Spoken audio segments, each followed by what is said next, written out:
I think in particular for like game development, I have changed my stance on it because people make good points. I think for a newer franchise, 4 years tops. Like Hmm. that's the bare minimum.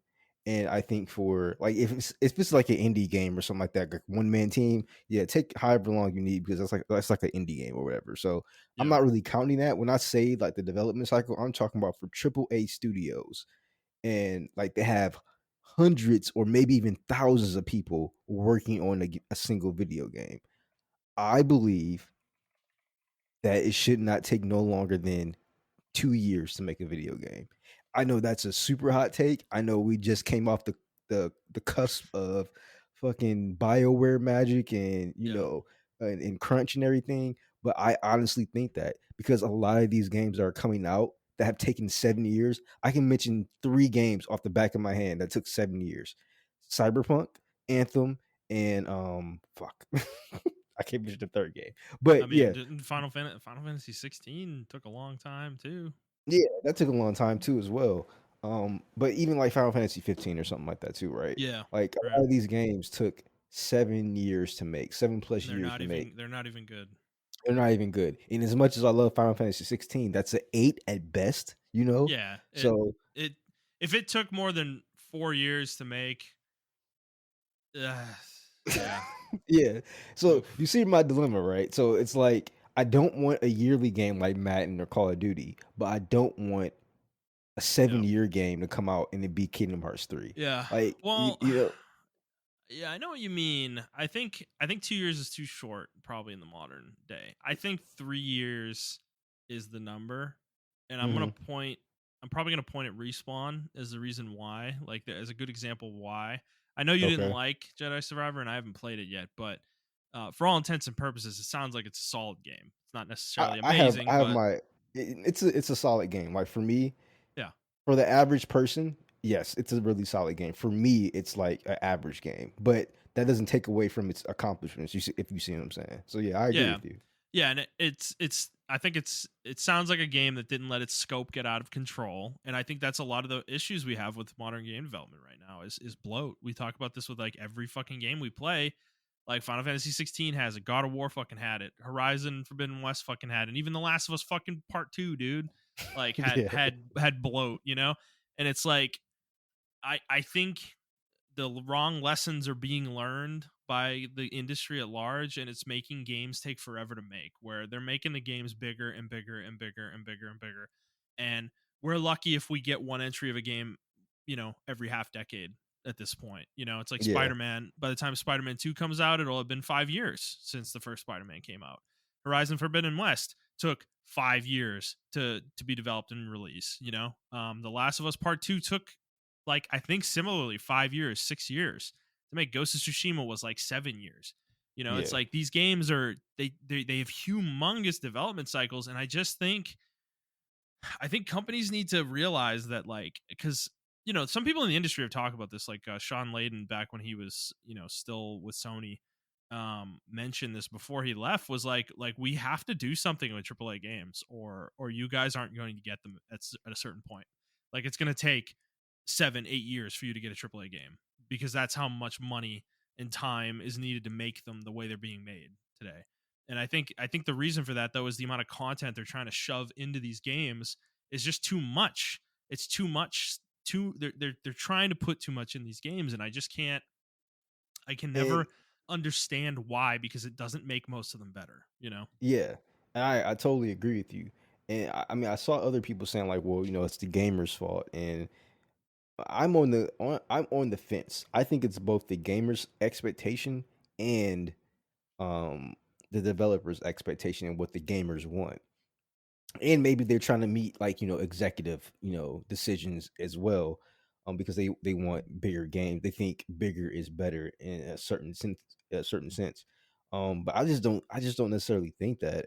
Like even Zelda, Breath of the Wild compared to Tears of the Kingdom, like Yeah. there's a whole subsection or whatever, and that's like a whole new world down there, and that game's fucking huge. You know what I'm But saying? 6 years. Yeah, It took six over six years. years to make. Like, And and Zelda is one of those rare cases too, where you can see where the development went towards. Like, and I'm not even trying to be a Zelda stan because we all know I didn't like Breath of the Wild, but like the physics engine in that game, the coding that went into that game, the Mhm. things you see people do, you Yeah. can look at that game and be like, that's a 7 year game, that's a 6 year game. I can see why. The fact that this is running on the Switch is incredible to me. Like, but then I look at Final Fantasy 16, and as much as I love that game, I don't understand why it was 6 years, 7 years. I don't see Yeah. it. You Yeah, know? because I mean, we talked about this last week in our review. They could have cut out all the open world, the entire open world, every side quest in the game, and I think the game would be better. Just take the content out. Like, I legitimately think the game would be better. Like, if it was Yeah, just a linear action game, with no yeah, RPG mechanics, like, I think the game would be better. Like, people would like it more, because it's more yeah. focused. Like, it's more focused on what it's trying to be. Well, I think Distracting people with all the side shit that doesn't matter, it makes the game worse. well, I tossed the idea of a project manager, and people got really pissed about that. They're like, project managers, oh shit, blah, blah, blah. But the whole goal of a project manager is to keep people on task. And I Yeah. think um like the industry, like game developer, lead designers and stuff like that have a pseudo, have not a pseudo job, but a dual role. They're both the game designer and they're the project manager. And I think it's time for us to split those roles because if we can have a project manager who's on point with it and like, listen, this is the deadline we have to meet, guys. Like, are you guys on point with this? And keep tabs on people, then there won't be any crunch because you're constantly keeping tabs on your coders, your designers, your character designers, and everything.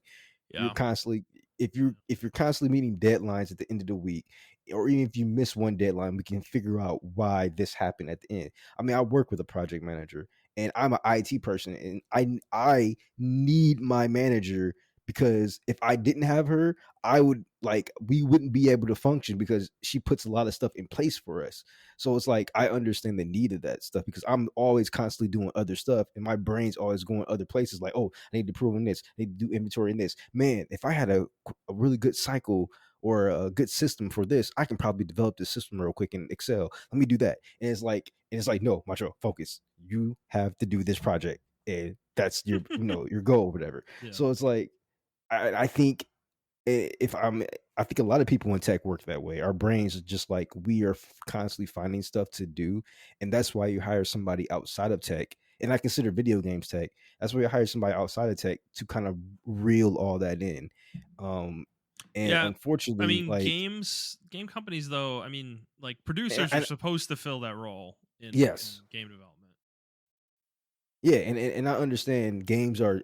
It's not necessarily tech; it's art, so it's a little bit Yeah, different. that's the Um, hard part. that's the hard part, I yeah, think to fulfill that producers artistic struggle. goal. I think producers struggle for that reason because they're coming in from a very technical, like, um, specific way of doing things, whereas art can't be scheduled a lot of the time. Yeah. The way that a lot of artists work. So when you have this giant company trying to build something artistic, I think it's difficult to put a schedule to it, and I think a lot of game companies struggle with this, where the main director, the person like leading the project, is too powerful. Like, Yeah. their vision is like outshines anything else. If they say do something, we do it. If they say I want to overhaul the whole combat system, we're overhauling the whole combat system. And I think that happens fairly often. It may not be the fault of one person. Sometimes there may be there may be times where the vision of a game doesn't come together and you need to And restart.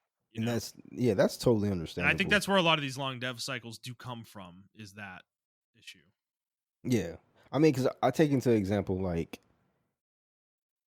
Metal Gear Revengeance is a really good example of how to manage a game, in my opinion. And this is why I respect Kojima so much. He had a vision for Metal Gear Rising. He really wanted Raiden's sword to be the main crux of the combat. They developed a whole system about how his sword slices and dices and the vertex and everything and all this shit. But they just didn't know how to put it into an action game. And they make stealth games. They made some type of pseudo action games. But at the end of the day, they're like, I remember his interview. He was like, "I gave it over to Platinum Games because they know how to make a good action game. I Mhm. gave them I gave them the vision I had and some of the engine. I showed them what we can do, and they developed in their engine the same thing, but not as like super intense, but it got the same premise, which is like, your sword can slice and dice in certain cuts and Mhm. everything like that. And they developed the action game around it. And I wrote the story and some other stuff, and they developed levels and the action and the combat and everything. And we got the project done in 3 years tops, or Yeah. 2 to 3 years tops, or something like that. After the other project, Metal Gear Rising, was on hold for like 3 years before that. And then Revengeance, they gave it over, and then Platinum made Revengeance, and they made that game like 3 years. And it's because they had a clear vision. They knew the team that can do that. Now, granted, Final Fantasy 16, I think, may have had some development issues because they had three teams, action teams, working on this game. They had the Kingdom Hearts team working on it. They had Platinum Games working on it, and well, I don't think it's three. They had those two teams working on it, and then they had the Devil May Cry battle director working on it. I think what Final Fantasy, now to give it credit, I think what it did was in the right place. What Yoshi P did was in the right place. He got people who know how to make an action game, and that's what they did. They made an action game. And Mhm. then he knew how to make him and his team knew how to make the cinematics, the boss fights, and the writing and everything like that. And it came together to a cohesive story. Um, I just feel like though, like nowadays, yeah, like 4 or 5 years, like that's a whole high school cycle. Like, you know what I'm saying? Like you're Yeah. if you wanted like a newer game, like for instance, God of War. If you went to high school when God of War 2018 came out, you're out of high school now when God of War Ragnarok came out. So Mhm. it's like, to me, that's weird, and maybe because I grew up in the time of simpler games, like Crash Bandicoot Yeah, 2 will come games out took like 2 2 years. years, yeah. Yeah, so like, but also to that point though, those teams weren't thousands of people or 500 people or six. They didn't have these huge amount of money behind them. But like these teams, they have like money behind them, Mhm. and I just feel like they should start hiring to fill that team, or to make it faster. You know what I'm saying? I don't know. I just feel like there has to be a way to streamline it, but still have an artistic vision. I Yeah. mean, Call of Duty games take 2 years because they have a streamline, because I mean that game really doesn't need Yeah, anything but they're else using besides. 3 different studios to achieve that, you know? Yeah, that's true. That's true. Yep. That's how they pull that off. But I mean, to your point though, we're at the point where we're lucky if we get one entry in a franchise every generation, you know? Like Yeah. God of War, we got one in the PS4, we got one in the PS5, and if they were to immediately go into development on the next one, we wouldn't get that until probably the PS6 is out, you know? And that's Um insane to me. yeah. Like, why can't we get a fully fledged PS5 dedicated God of War? Or shit, same with Naughty Dog, right? Like Last of Us 2 came out at the tail end of the PS4 generation when the first game came out at the tail end of PS3. So if we get The Last of Us Part 3, like probably not getting it until the very end of this generation, like 2026 probably. At the earliest, I would think. And that's crazy, for the type of game they're making and how short those games tend to be. It's Hmm. like that it takes that long, Um is kind of nuts to me, but it works out for some of these games. But for others, it's like, like Final Fantasy 15 is a famous example of a game that was in development hell, for a long time, had changed studios or development teams multiple times, and came out and it really it wasn't even a complete game, Yeah, I mean, did you so have games like Final Fantasy VII Remake that was also in development hell? and that was made in like 3 years, Yeah, you're right. Actually, that was made in three because they years. took it from CyberConnect and I think kind of restarted. Yeah, they did. Yeah, And they did that in like 2017, and we got the game in 2020. So, and yeah, and the next one we're getting very early in the year next year, and that will be close to 4 years, I guess, between games. but that if we play that game right, that's a really good example too. You play that game and it has a clear focus. They're Yes. they're not going to fit the entire game in one game, the entire Final Fantasy in one game. They wanted to cover one part of the game, and they covered that part and expanded on that one part of the Yeah. game. And I Yeah. think it for me, that's a clear example of how you should do a video game. They made almost damn near the perfect game right there. Yeah. I mean, say what you want about the story and Cloud or whatever the case may be, but the game was good and the battle system was good and everything like that. And it was focused. It like I look at that game, solid 30 hours, best 30 hours ever. I'm like, Jesus, this was a good fun Mm-hmm. ride, you Yeah. know? Quality. Um, yeah, it was. And the other 7 year game was Halo Infinite, and it's like, Oh Jesus, dude. like what happened with that game? Holy And crap. Yeah. that game has billions of dollars behind it. They have $1 billion company behind them, and they couldn't make a good game. And people are going to tell me that I think 2 years is crazy. Halo, we already know what Halo is, and this Mm-hmm. is like the sixth game in the franchise. Why did it Yeah. take so long? You know, like it just doesn't make any sense to me. Like certain things, and I like I said, I did give leeway. I said 2 to 4 years. I think though, 4 years is the max. Like straight up. I'm sorry for new franchises, for old franchises. 4 years has to be the max for this stuff because that's insane to Yeah. me. I mean, I think realistically, 5 years is the upper limit. If you're going above that, most of the time, I'd probably say 90% of the time, you're in development hell. Something's gone wrong, Yeah, where you've either restarted development, the game's not being made anymore, and you're just waiting to cancel it, or something along those lines. If you're at the 5 year mark, you're kind of teetering on the edge, in my opinion. Like Suicide Squad's a good example, right? Like that one's been in development for a long fucking time, oh yeah, I forgot and about that game. dude, Yeah. like we're talking 8 years. I think that game's been in development, and yeah, it got delayed multiple times. Like that game clearly has either been restarted at some point, maybe multiple times restarted, or there have just been severe issues hindering its development. Because I don't know. I mean, it's like it shouldn't take this long to make that Do game. movies You know? take this long to make? No, I mean, not well.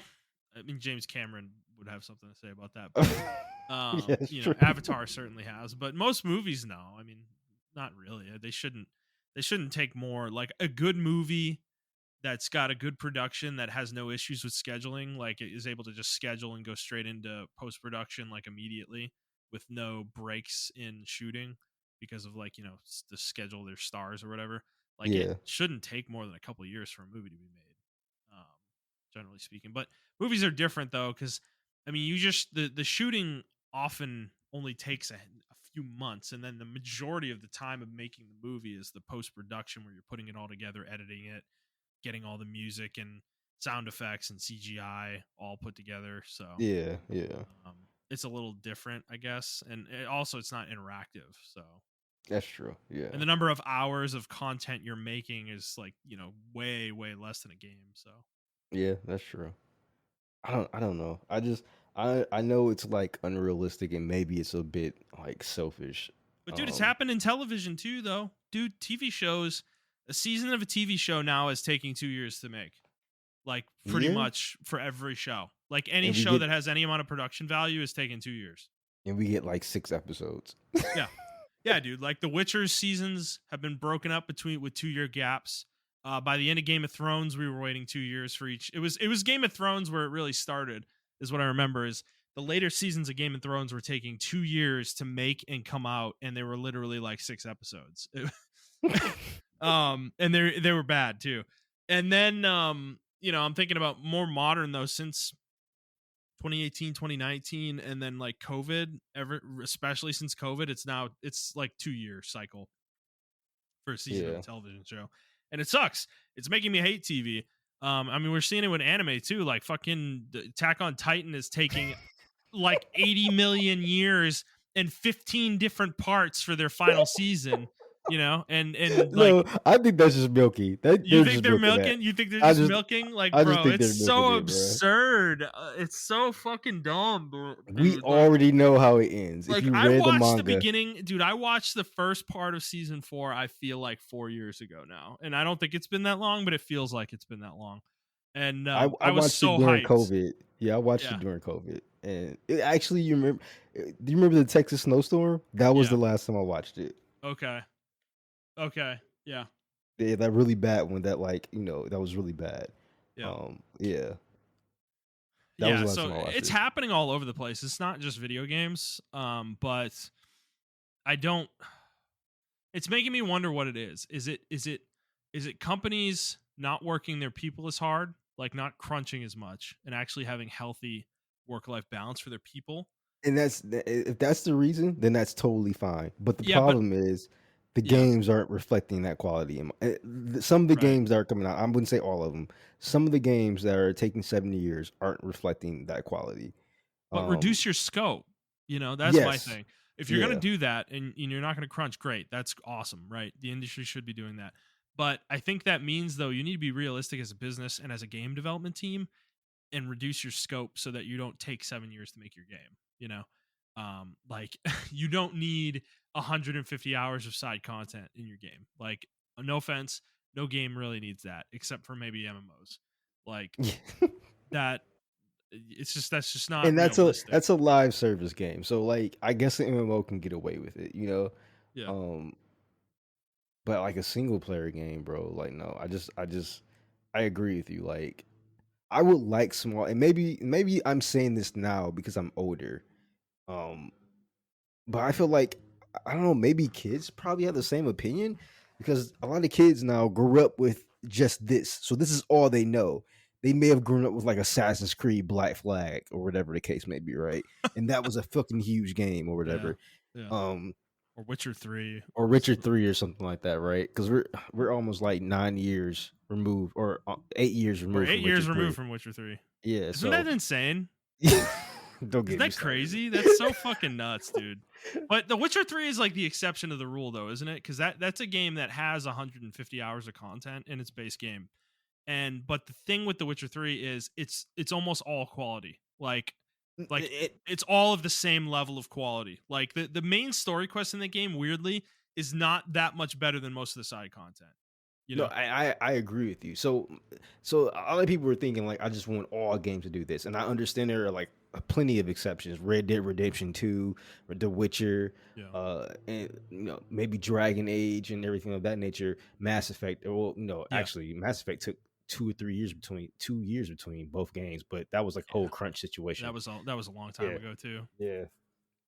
But like those games are like of quality and Breath of the Wild and everything. And I don't think I think that's okay. Like every once in a while we get this gem that pops up and it took 7 years to make. But when it starts becoming like every triple A game is taking 7 years to make, it I think we need to like look at ourselves and be like, is this what we want the future to be? Because yeah, what if we do go up to the PS8 or some shit like that, right? And Mhm. games are taking fucking 10 years to make. And you're like, bro, Yeah, I dude. was I was like 20 when fucking God of War 6 came out. Like now I'm 30 now. Like, whatever the fuck. So it's like it's crazy. I bet a kid, half my family died. Like, Jesus Christ, dude. Exactly. So I just I think for me as an older gamer, I would like to see games get smaller but more focused. And what I mean by that is the Final Fantasy VII remake example. I think that was a really small, focused game, and I'm pretty sure there are other examples of that give you that 20 to 40 hour experience. The company makes their revenue back because they only spent 3 years of development on it, and uh, it's not this huge drawn out thing. Like when I see Well, yeah, and we games could that get 2 games in the time frame we're getting 1 now. exactly. Imagine if we could get 2 Spider-Man games in the 5 years since the last one. Well, we actually did, now that I think about Yeah, it. we did. We got Miles Morales, so but like, dude, isn't Miles Morales like a great fucking example? That Yes. game, they made that game in like 2 years or like two and a and half years, and you know. I platinum that game. And I it's a love great that. game. It's a great game, dude. It's a great game. Like it didn't need like the original game's like 30-35 hours to like full complete. And Miles Morales Yeah, is like maybe 15, maybe 20, you know. yeah, maybe 20. But it's fine. Like I loved Miles Morales, dude. Like it's great. I don't It know. was Like focused. You can tell they yeah. had a vision and Right. they executed on the vision. Yes. And 100%. I can give them slack for my Spider-Man. Like this was a new system they were developing. And now Yeah. they have the system. They were like, okay, let's make the Miles Morales game. But like Spider-Man 2, like what else can you, like Yeah. I don't know. Maybe they're doing some other crazy shit. But it's like what else can you do with it, you know? So I don't know. But we're already like 25 minutes. I didn't mean to make this Yep. whole thing. But All right, all right. yeah, Let's so bail let's go. out. This Yeah. is a good conversation to start the show. Hi, everybody. Thank you for joining us. Welcome to the Player's Sake, episode 230. I'm your host, Justin DeSimone, joined as always by my co-host Montrell Rice. Montrell, outside of getting yelled at on Twitter, how are you doing this week? This week has been very busy for me. Super busy. Yeah. This is probably the first day I haven't worked a 12-hour day. So Oh shit. Damn. yeah. All right. In the heat and shit. So Oh my god. I think I'm gonna ask my manager kind of get off early tomorrow and just chill at home because Yeah. yeah, this week has been like crazy. One of my coworkers went on vacation, so I've been like Picking up his and slack. yeah, and like projects got pushed back, and unfortunately, they all just came on the same week. So, yeah, I just been running around like crazy. Fair enough. Well, all right. Well, let's get into the show proper. Let me go through the rigmarole here real quick. So, for those of you who haven't listened before, this is our weekly show where we talk about video games, video game news, and other topics pertaining to video games. We post at 6 a.m. Central Time on Fridays on Apple Podcasts, Google Podcasts, Spotify, Stitcher, and your favorite podcast app of choice. And if you'd like to send us a question, you can do so on Twitter at The Player's Take, or you can send us an email to theplayerstake01@gmail.com. All right, Montreal, let's get into what we've been playing. Do you want to go first this week? Yeah, I'll go first. I've been playing Fallout 4. Not much, it sounds like, yeah. Yeah, I've been playing Fallout 4. I actually got some really positive things to say about this game. Mhm. I might have been wrong about this game. I may Ooh. have been in the Uh-oh. headspace. So, or maybe there's just because I really want Fallout content. I'm playing this game and I'm like giving a lot of leeway. So, first of all, base Fallout game trash. And the reason I say it's trash is because a lot of the lore stuff. I like the story is okay. It's a background filler. I mean, Fallout 3 story wasn't the best either. Yeah. But that game's still really good. But what really helped me get immersed into the universe, because Fallout 4 did change a lot of stuff about the universe, particularly the weapons. And when you have a community that's really passionate about a product or something like that, they can fix the product. And shout out to Xbox for letting you actually install mods. Like you can install mods, and in the community actually ported over a lot of the Nexus mods from PC over to the Xbox for Xbox users. So I'm putting in lore friendly like weapons and stuff like that. I'm not breaking the game. I'm actually making the game harder for myself as well, with like survival mode and everything of that nature. Mhm. And another thing is, I think I found my calling. I understand why people like settlement games and harvest games, Uh-oh. because now I have a structure on my Fallout 4, because I don't know if you remember, you can do settlements and stuff Yep. like that. I know. I do remember. Yeah, so I have a structure. I have supply lines going. I have the defense. I'm getting resources from them. I kind of like streamlined it. I think I got my streamline almost there as far as like how I can get certain resources and stuff like that.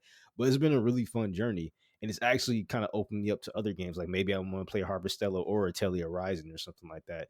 Yeah. Because I don't like harvest games just for harvest. I like harvest games where I can use the materials for other stuff, Mhm. i.e. Fallout. I can use it for making bullets and combat and stuff like that, and facilitating certain things. So I'm really enjoying the system. And then there are mods to help you, or like not cheat, but like actually help you manage stuff. Because like base game Fallout, to manage stuff, you have to talk to like certain NPCs. You have to go out and find them. Whereas like in the mod, you can go to the in game terminal and put in the holotape, and then you have like the Fallout resource or the settlement management resource or whatever. You have a list of settlers, and you can assign them to different things and everything like that. I don't know. The game is just really fun for me right now, especially like since I did certain mods and put certain things in place, put a lot of lore friendly stuff in place. Because a lot of the mods are designed to make the game harder or to make the Yeah. game more immersive, Hmm. and they're not. I mean, unless you want a fun mod or whatever like that, but those are the mods I've been using, and since I've been doing that, I just think the game has been significantly better. Like the community really saved this game for me. Uh, on top of that, Xbox did the FPS boost project. So they've been boosting FPSs. I think it's tied to the Series S, but I know it's definitely on the Series X. Like old games that were run at locked at 30 frames on console are now Hmm. working at 60 frames. And they have a list of games that they did. They did a lot of games actually. So I'm actually gonna, after I get done with my Fallout 4 binge, if nothing else is on the horizon that I really want to play, I might go back and try the DLC for Dragon Age Inquisition, because I beat the main campaign, but I never beat the DLCs. I think it was like 4 DLCs for Dragon Age Inquisition. But that game has the boost capability to where if it run at 30, I can run it at 60, Hmm. 1080p or six. I think it's some games can run at 4K 60 frames per second as well. Um, so yeah, just shout out to that Xbox team that's been doing that. It's the same team that did the backwards compatibility and shit like that. I don't think they get enough fucking just desserts, but Hmm. yeah, uh Fallout 4 has definitely been soaking up all my time. Like I'm like super invested in it, because after coming off of a combat intensive game, it's not super intense, but like Final Fantasy 16 was an intense game as far as like Mm. the amount of stuff they were having you have to deal with, like the side questing and going from here and here, and then Yeah. your bursts of like action combat and stuff like that. And I've been playing like action combat games before that, so I really just wanted a game to where I can just come in, like get a couple shots off, like just a pure RPG experience. And yeah, Fallout 4, I was like, okay, I'm gonna try Fallout 4 again, and I was just surprised about how much the community is still supporting this game. It's actually fucking insane. Bethesda should go like hire some of these people and not put them on Fallout 76, but I don't know if we're ever going to get a Fallout 5 or whatever, but I'm hoping and praying that they learned a lot of lessons, and I'm hoping to see the fruits of that labor in Starfield as well.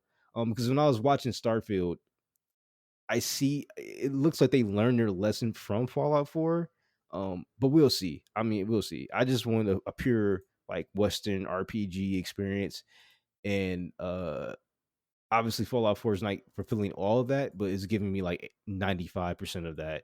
Um, and I like it. I mean, I'm liking some of the NPCs that you run around with and the companions. Like I'm getting really deep into the game, far more than I was when I first played it on launch. I mean, because we all know the game was kind of broken on launch. Uh, Certain things weren't working and everything of that nature, and I just wasn't feeling it way back then. But now I think a lot of people should probably give it a chance, especially if you're playing on Xbox. I wouldn't recommend playing it on PlayStation, but Xbox or PC, I definitely recommend that. Hmm. Yeah, is Fallout 4 the last game? That's the last game they came out with, right? 76 was. No, they didn't make that though. Like I'm They talking about didn't? Bethesda Game Studios Oh, Bethesda proper. Game Studios. No, they put that name on Fallout 76, but it was made by their Austin team, which is not Okay. their main team. Yeah, that was the last game they made, Fallout 4. That's Yeah. crazy, dude. That's 8 years. That's what we were talking about. The fuck for Starfield? Like what the fuck? Jesus. I mean, that game does. To be fair to that game, it does look like it has a fuck ton of shit to do. So, Yeah, um, but do we need since that I'm though? Do we need that? I don't. I don't know. I was about to say, like, I was Uh, like, do I we don't know. need the planet generation thing and procedurally generated planets and stuff like Hmm. that? I don't think so. But I have to play the game. But I understand these like really ambitious ideas. But I feel like Fallout 4 was a really ambitious idea at the time for them, and if it had came out now, I think it would have been taken a lot differently if that makes any sense. The story's still crap. Like the Yeah. main quest is still crap. But surprisingly, the side stories and the environment, especially once you mod it to make the environment look really up to date, it's like a modern game. Um, it's pretty good, you know. Yeah, that was the other thing about that game. It kind of looked like poop, from what Yeah, I it looked like remember. ass, but I modded Yeah. it in it actually looks really good now. Coming So off, dude, coming off The Witcher 3 and play in Fallout 4 is one of the worst. Was one of the worst sequences I think I've ever seen for two different games in the same year. Like, holy shit, man! Like CD yeah, Project, like they put Bethesda in the fucking dirt, man. Like it was nuts. But yeah, well, I'm yeah, glad you're no, enjoying it though. That's good. You found some fun with it. yeah, So. yeah. I mean, like I said, it's a solid like 8 for me right now. Like Mhm. I gave that game like a fucking 5 when I played it the first time. I fucking hated that game, I but don't now think that I I'm will ever like that game. I don't think I could ever bring myself to like it because I'm from Boston, so oh the yeah, the yeah. level of in non like inauthentic landscapes was just so jarring. It was so immersion breaking, man. Like I couldn't. I don't know. I I was gonna couldn't. ask you that too. Like I Nah, don't know. It's bro. just Nah, dude. The city is so small in the game they compared to did what that with they. Washington DC though. They did do Yeah, that with DC. yeah. I heard a lot No, of people say that about DC. but bro, like coming off of the Division, like the two Division games, and like thinking about Fallout 4, like it's wild how wrong you could get it in terms of authenticity, you know? Well, Because see, yeah, that's I where I don't know. think their issue was, right? They tried to cover the whole the Area Boston rather city than and the the and city. is Just the city. exactly. And they should have Yeah. just focused on the city itself. That No, was because my they issue have actually all with the New Vegas. suburbs, dude. They have all the suburbs in the game, and they're literally like a block each of them. It's Yeah, like is it's Sanctuary stupid. like a real suburb? Which one? Sanctuary, I think it's called Sanctuary. That's where you start out at. That's your start No, area. no, no, Okay. no. No, but like if you look at the game map though, like Revere's in there, Lynn, Somerville, Mhm. Malden, all those are in there. Yeah, Um, and they did the same thing with because somebody took a real life picture of like Vegas, and it was yeah, like I have to start here. I can't just go straight to Vegas. It was hilarious. It was like an inside joke for New Vegas fans. yeah, But yeah, yeah, I didn't know like that was like Boulder City is real, and I was like, oh shit, I could go to Boulder City. That could go right here. But yeah, like I felt the same way with New Vegas too. When I went to the Vegas Strip, I was like, this is fucking it. Like this little strip of land. I was so pissed. yeah, Um, yeah. but I think they should start just focusing on like how the division did, right? They broke everything up into sectors and DLC for like New York and everything like that. So I don't know. Yeah, because dude, they had the Boston Common like 2 blocks away from like Fenway Park, and I'm like, I was like, oh, what the fuck is going on here? You know, it was like, so when I started exploring the city proper and like that stuff was so like congested, like dense, like Yeah, next to each other, those landmarks, I was just like, yeah, they weren't going for authenticity here. They just want to hit the big landmarks that people will recognize. You know, like Fenway Park is cool. Like the baseball field is cool. That is a yeah, cool part of the game. It's probably the coolest thing I remember from the game, but the rest of it just dude, I remember like going to what was labeled Revere and it's literally like one neighborhood and I'm like, "Oh my god, this is my hometown, bro." You know, like my oh fucking really? yeah, man. This is my hometown, and it gets like one neighborhood, like 4 houses. You know, it's like, come on, man. You know, I just couldn't get past that, and it just ruined the game because the game's not good enough that that issue would be overcome by the rest of the game, like the gameplay or the Yeah, story or anything like that. So I just put it down, and I was like, whatever. I don't. I moved on to something else. So yeah. I think if they were to do another Fallout game, um, they need to just focus on the city that they're doing and not the entire, because that's the problem with the other Fallout games. They always focus on like they call it the Commonwealth in that game, yeah, but it's like the whole Boston tri-state area or whatever. Um, then Washington DC is the capital wasteland, but they're focusing yeah, on the suburbs of Washington as well, Washington DC and New Vegas. Like that's the same thing they did. If they yeah, were just to focus on the city, I think the city is big enough to where they can just focus a lot of content on there, you know? Absolutely. Boston's huge, bro. Like, or whatever city. Most Yeah. metropolises are huge at this point, you know? Yeah, exactly. Yeah, but yeah, Boston, Washington, D.C. is fucking massive, dude. Like, there's so much you could do that, you know? You don't need a wilderness. You could have just stayed in the city there. Yeah. Yeah, and I think I don't know. It's just like the division like set the bar for me, and maybe it's unfair that I could like compare every game to this that's like set in the real world, but it's just like Division 1 and Division 2 are so like authentic to the areas that they're in, or you know, or at least more so than most games are. And like those maps are crazy detailed, you know, in those games. So Yeah. it's, I don't know, I wanted a little bit more like that, I guess. Because you don't necessarily like, not every city, because I'm thinking about Division 2, right? Like Washington DC had a lot of areas that were just like, you know, a park or something, you know, it wasn't like buildings, you know. The Well, whole yeah. game wasn't just neighbor, like lines and lines of streets, you know.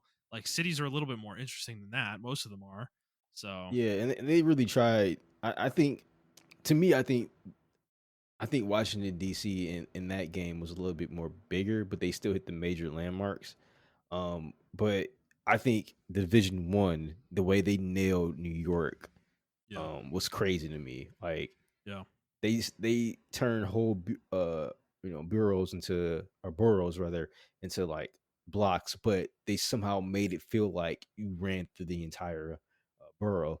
So Yeah. it was just, I don't know how you do that, and I think Fallout tries to do the same shit, but it just doesn't hit. Is just, but I'm not from Boston, so It's a I little bit don't. more obvious in Fallout that it's not Yeah, right than the Division, I guess is what I'm getting at. With the Division, yeah, if it's like, I know it's not like totally authentic, like it's not exactly what the area is, but it, like Montreal was saying, it feels more like it's more than a block, you know, those areas. yeah, They didn't put an entirety of a borough in one block, you know. It's like um so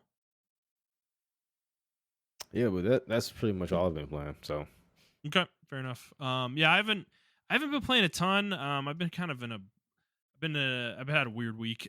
um, but I have been playing. So Honkai Star Rail came out with a new patch this week, patch 1.2, which was the first story expansion patch we got, and I actually finished it yesterday. It was super short. It was only like 2 hours of content. And it's kind of interesting where this game is right now. I'm actually really curious what their future of this is going to be compared to like Genshin, because Genshin is a game. I mean, I've talked about this when I was playing it. Is just like the game is just like a glut of content at this point. Like I'm talking mhm. hundreds of hours of shit to do.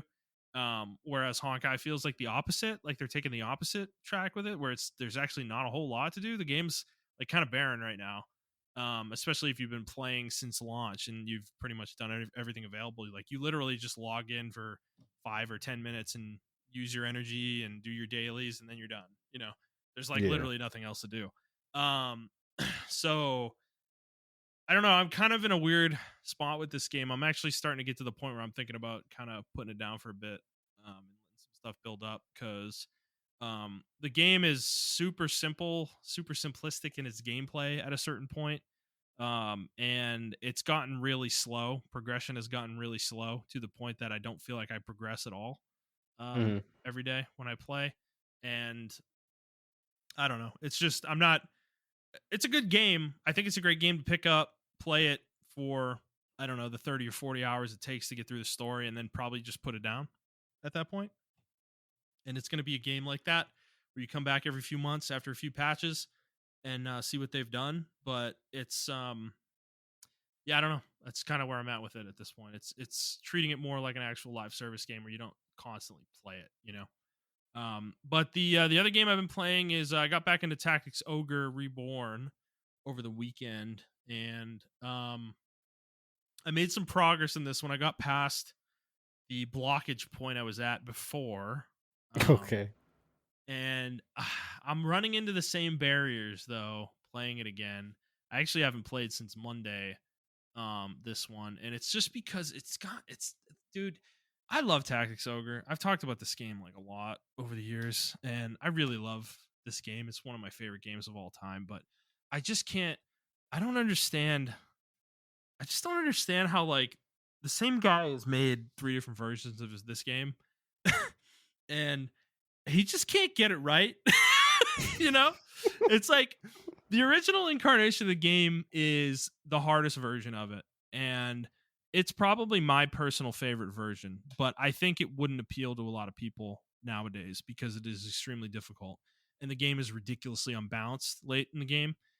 In the way that physical units are just so OP in that game where they literally one shot anything that has like a low defense value. Like if you're trying to level a mage in the original incarnation of Tactics Ogre on the Super NES, and you're at max level, like level 50, and they've only been a wizard, like a mage, the entire game, they're gonna die in one hit to anything that's physical, like a knight or an archer or a fucking dragoon or anything like that. Like they just get obliterated.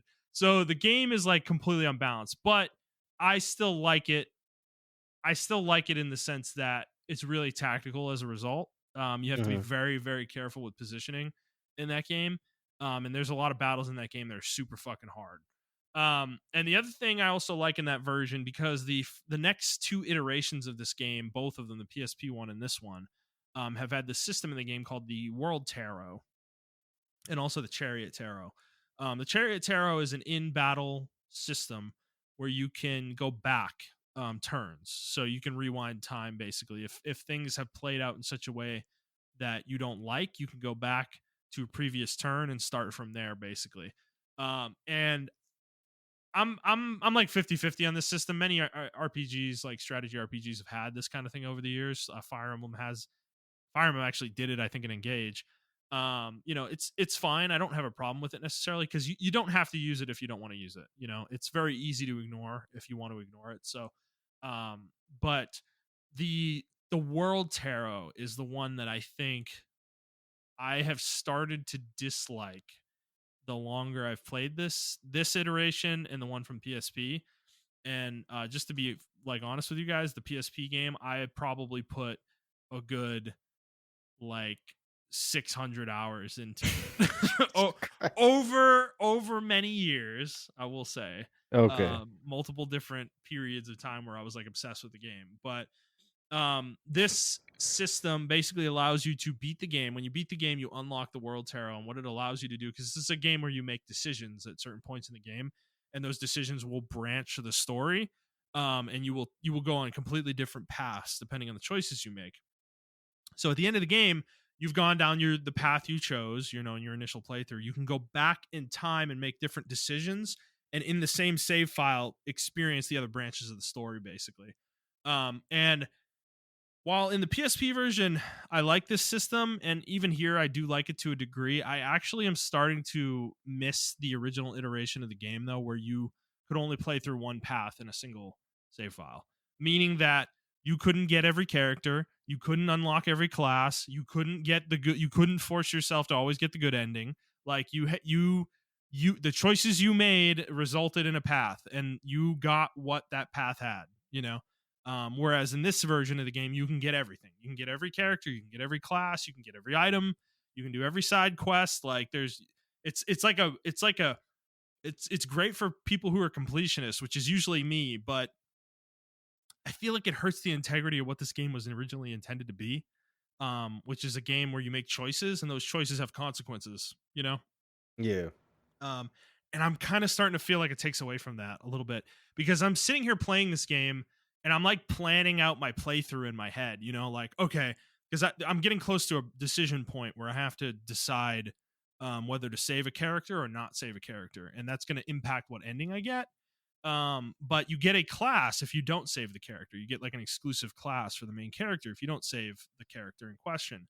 And I hate the way the World Tarot is making me think about this because I'm like thinking about, okay, I'm not going to save the character because I want the class first so that I can level the main character in this class and he can get his stats higher that way.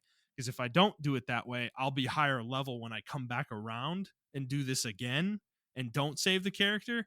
so that like I'll be like level 45 instead of where I'm at right now, which is like 32, you know?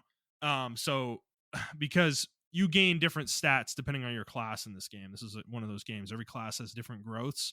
But the way the game plays, you can't avoid leveling when you're doing the story. So it's it's one of those things you can't like unlevel a character, necessarily. So they're gonna gain whatever stats they're gonna gain in whatever class they're in at that time. So if I don't unlock the class now, I will level 10 to 15 times by the time I come back around and get the class. So then I will reduce the potential of my character. Mm-hmm. So I'm thinking of it that way. Do I want to do it that way and then come back and unlock the character and save the character and unlock the character? And it's like, I kind of hate the way I'm thinking about this because in the original incarnation of the game, you just make a choice. You either get one or the other. You don't get both. You cannot get both. It is impossible to get both. You either get the character or you get the exclusive class. It's one or the other, and it changes your ending significantly, whichever one you choose. And it's like, I kind of just miss that, dude. It's like it's like almost taking away from my experience of the game because it's the way I'm playing it. Because I'm such a min maxer in these fucking games. So it's like frustrating me.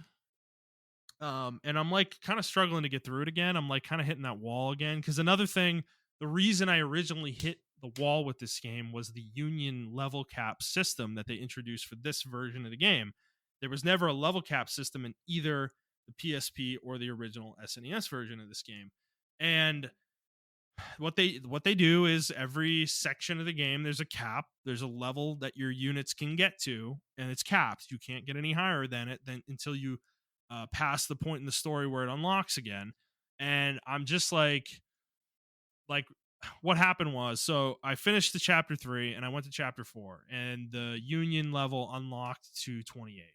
So I leveled everybody to 28. And then I started doing the story battles, and then I got through a few of them, and then it unlocked to 32.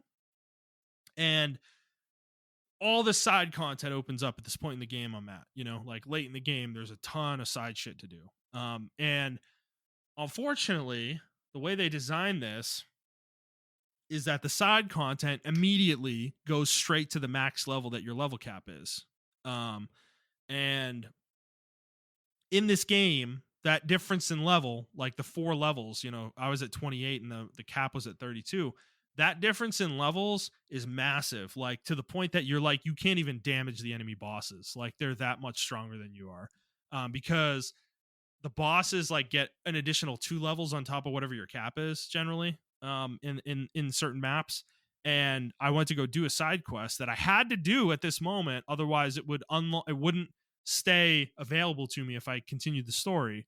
I had to do the side quest, like kind of had to do it now. So I had to go basically, and I've been doing this multiple times now. Every time the cap raises, is just go into training and level my units. And it's just like taking away from what is the fun experience of this game. Is I prefer playing the game where I'm like just going through the story and my units level throughout the story. And if I'm under leveled, I like dealing with that challenge, generally speaking. But the way this game is, those jumps are so high that you cannot get through the challenge. Like it's impossible to beat the level. Like your units are getting like fucking one shot by the enemy boss. It's that ridiculous. And they did this whole thing specifically around the idea of balance and challenge because the original game was too hard, right? I mentioned Mm-hmm. that early on when I started talking. The original game Yeah. was too hard, right? Bosses in the original game were insane. They would fucking blow your units up, but they were really difficult to deal with. But they would also get blown up. They weren't like impervious to damage either. So there was a kind of glass cannon style of combat in that game. The PSP game was stupidly easy. Like they swung the pendulum the complete other side to the total opposite direction, where your units eventually became unkillable, unstoppable monsters that would one shot everything. Like the game was totally unbalanced in that regard. It was like completely in the player's favor.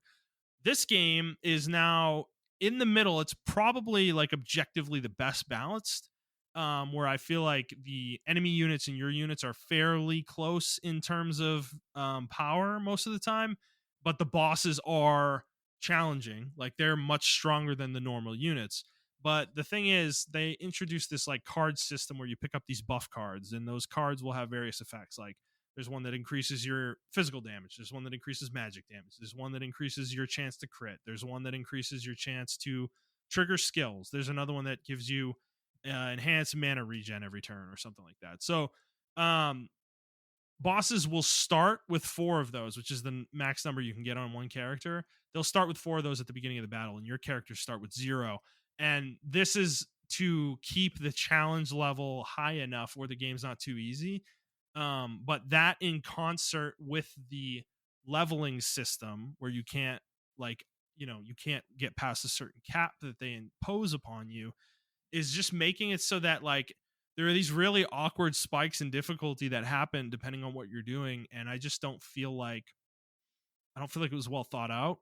And it's frustrating because I'm really close to the end of the game, and once I beat the game I think the level cap unlocks and you can just play normally at that point. Hmm. And it's like this was a really common complaint when this game came out. Nobody liked this level cap system. And they clearly didn't do anything about it after the game came out, which is fine. It's their vision or whatever. But I just like they kind of took away the sanctity of what made this game so fun to me. Is like I don't remember ever going into training in the original SNES version or the PSP version of this game. And I've now done it multiple times, like dozens and dozens and dozens of times in this version of the game, because that is the fastest, easiest way to level. And it just takes out any fun that leveling had. Like, I don't even know why there's a level system in this game at a certain point. It's like I should just be able to just say, "Hey, level my units up to max," because it's just a waste of my time. Like I just have to sit here for an hour auto battling and training to level my units because the game arbitrarily like raises the level cap to the point where my units can't fight where they're at. But I get punished if I go through the story where I could do the story. Like they're at a normal level, they're at the level I'm at, but the side content is not. So I just feel like they missed some things here. They put a system in, they kind of had a blanket effect on the entire game, and I don't think they did a good job looking at what that effect was and fixing it in these little micro situations, because there's been multiple situations like this that have happened to me, and it just sucks. Like it sucks because I love Tactics Ogre. I really do, and I'm trying really hard to like push through this section of the game because I'm thinking once I finish the game proper, like I'm gonna be having a blast with this game. After that, I'm gonna be making new units and like making these specific builds where I level them for 10 levels in Wizard and like 10 levels in Knight and like 10 levels in whatever, just to make these like very specific types of units with certain stats that I want them to have. Um, and but it's like annoying that I have to beat the game to get there. This feels like a Diablo situation, where it's like the game becomes fun after 30 hours, and it's like they've turned Tactics Ogre into this, and it sucks because Tactics Ogre fucking rules, and it's just like the thing I don't understand though is like the same guy made the game, made the original game, and he made the remake, and he made this remake, and it's like he doesn't understand his own game. I don't get it. It's frustrating because like I I don't know. mean, Justin, It it could be the situation where you've outgrown the game. I'm starting to feel that way, dude. I I mean, don't it was know. like that when I played Onimusha. I used to adore Onimusha. Then I Yeah. played it the remastered version. I'm like, this game is shit. I can't believe I love this game for this long. No, but the thing is, it's the remasters, dude. Because I actually played the original several years ago, Yeah, and it it's exactly what I remember. I fucking love it. Like it's unbalanced as fuck, but I walk into that eyes wide open. And it's yeah. like I know what I'm walking into, and I love it. I fucking love the original Tactics Ogre. Like it's so fun. It's just frustrating that you get all these bells and whistles. You get this updated art, the updated music, and all this like remastering, and the game's fucking gorgeous, and they added like voice acting and shit, and like this feels like a modern video game, and it's just the gameplay like got ruined though, or not ruined. I don't want to say ruined. Like the core gameplay is still there. It's just the way that they did the leveling system and restricted it it's just like it's just a miss, man. Like they fixed what wasn't broken, you know? I think they were trying to solve a problem that was there, that the game's challenge wasn't high enough, but they went about the wrong way to solve it. They changed an entire system unrelated to challenge in order to solve the challenge problem, you know? And Yeah. it's like I don't understand it. Like this is not how it would have made the game challenging, you know? It's like super frustrating for me.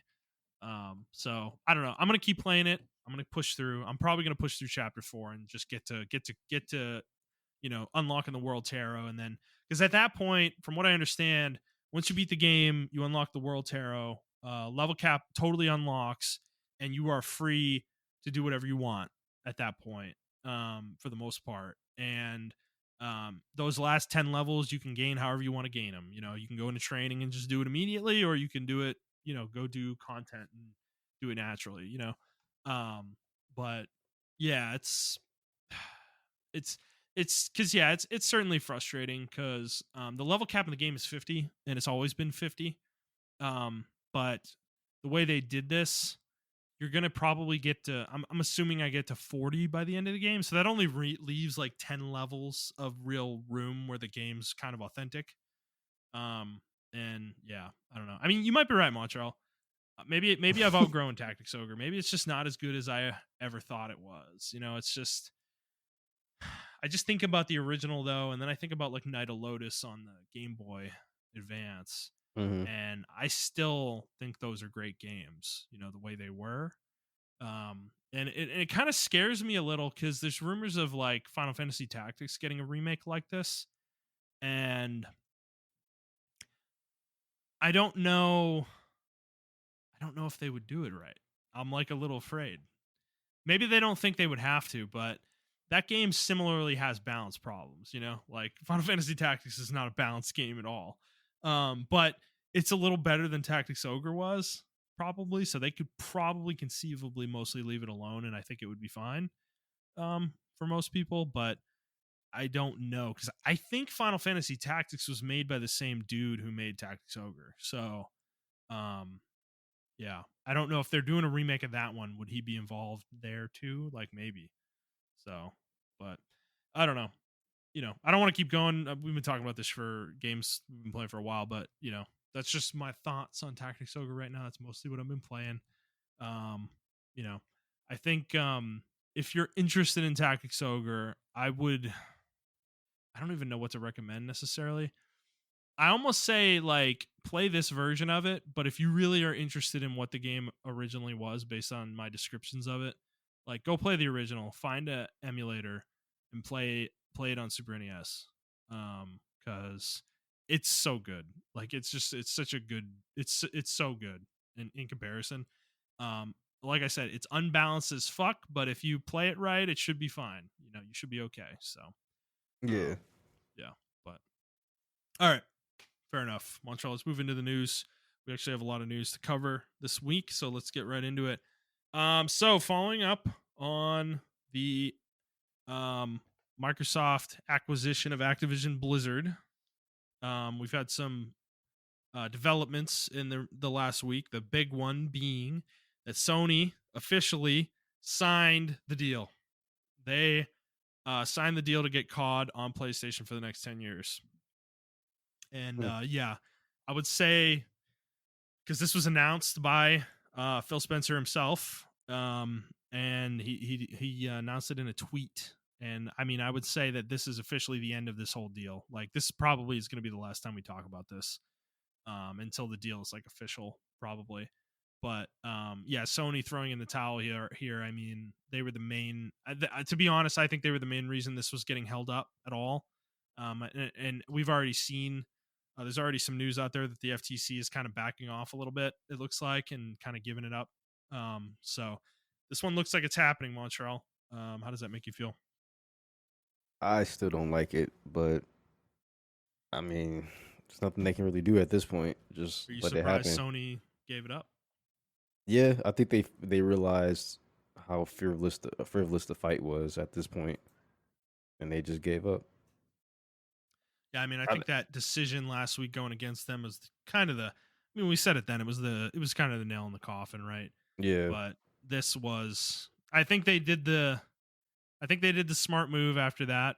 They just recognized they need to keep their own interests in front, and sign the deal and make sure that they have COD for 10 years, that was the thing they were most worried about, and they secured it. So, um, you know, it, it looks similar to what they signed with Nintendo and Nvidia as well. So it doesn't look like there was anything super big that was lost here for Sony. But yeah, I mean, I'm gonna be honest. I'm personally kind of happy to put this one behind us. We've been talking about this shit for like what, 2 years, 3 years, maybe.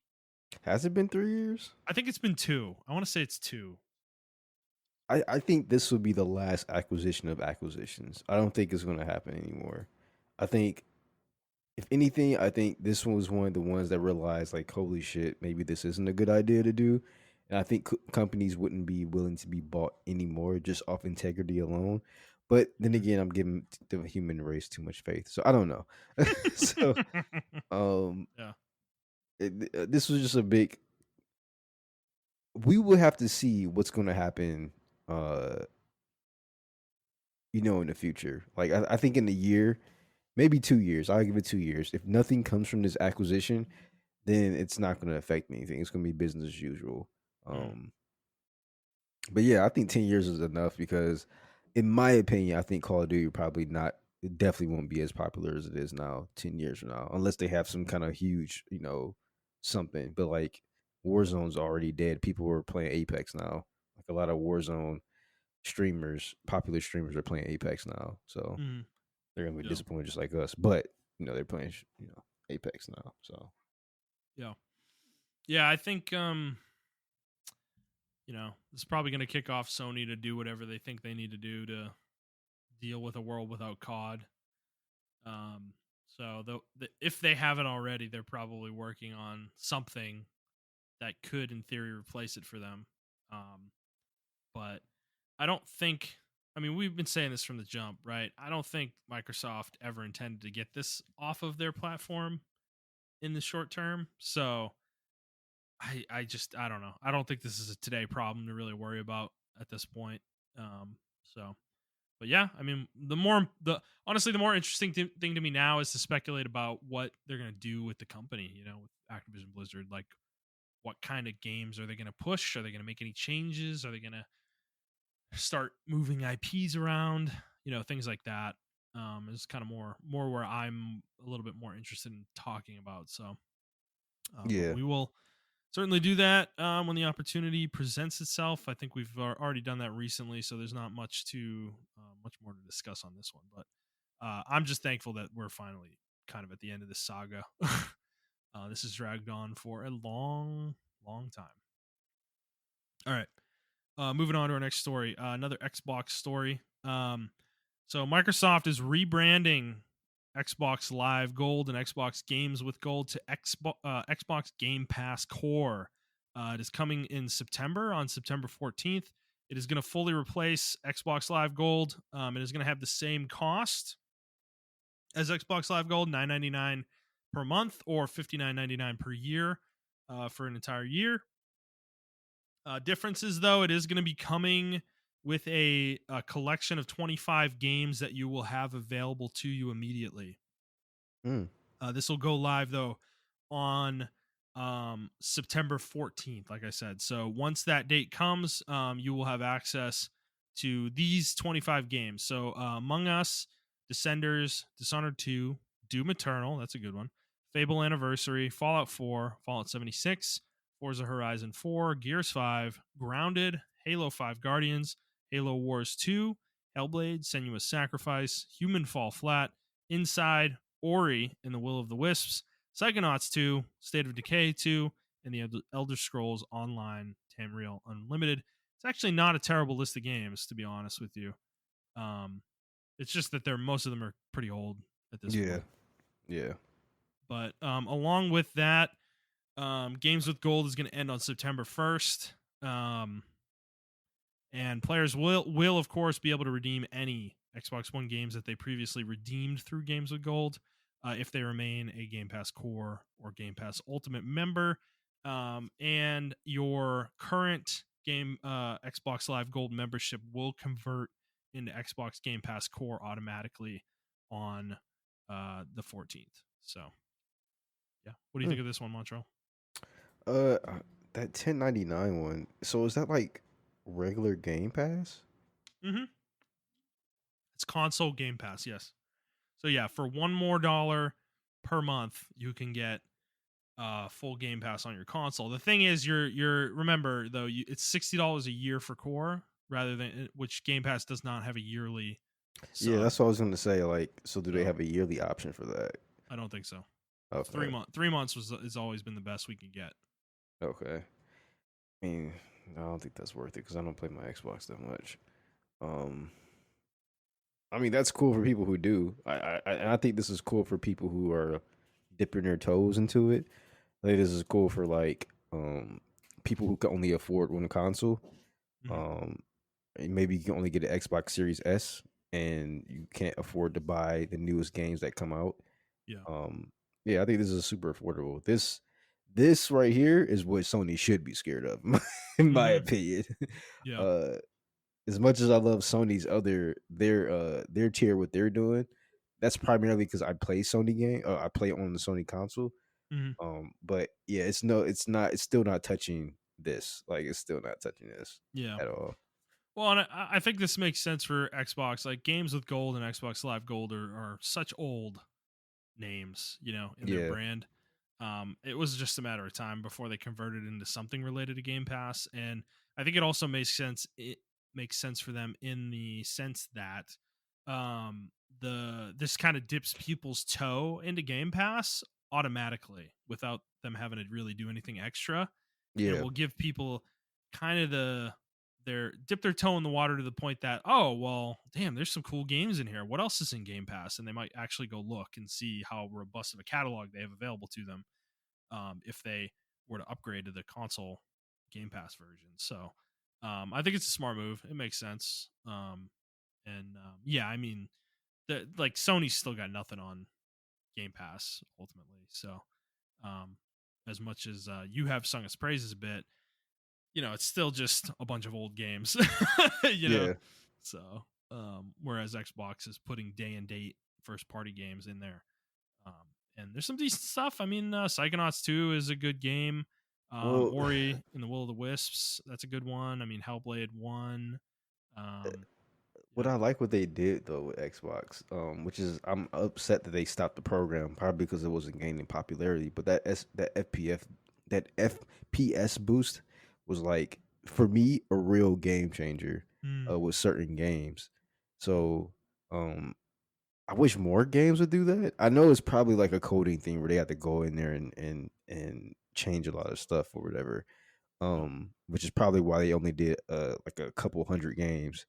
But uh yeah, the simple fact that they did that to me ups the I've been playing my Xbox like my Xbox now is probably my primary machine to go back and play older games. Just because of how affordable and how much better they run on the Xbox compared to like Hmm. PlayStation 5. Yeah. Um I don't know if they're just doing it as a marketing ploy, but it seems like they're really in the field of like game preservation, which I think needs to be talked about more in gaming because we have movie preservation, but like a lot of games are just going to get lost in in the next 10 years. Hmm. So, Yeah. Yeah, I agree.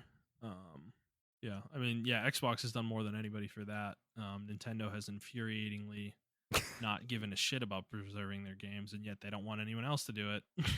exactly. So, Yeah. I whereas just think it's not talked Sony's about kind of in the enough. middle. Yeah. Sony's kind of in the middle on it, where it's like they will only preserve their games if they can make money off of it. It's like so. Yeah, but all right. Moving on. The new law that passed in the EU. And while this is not set in stone, it has a long time to be overturned, changed, whatnot.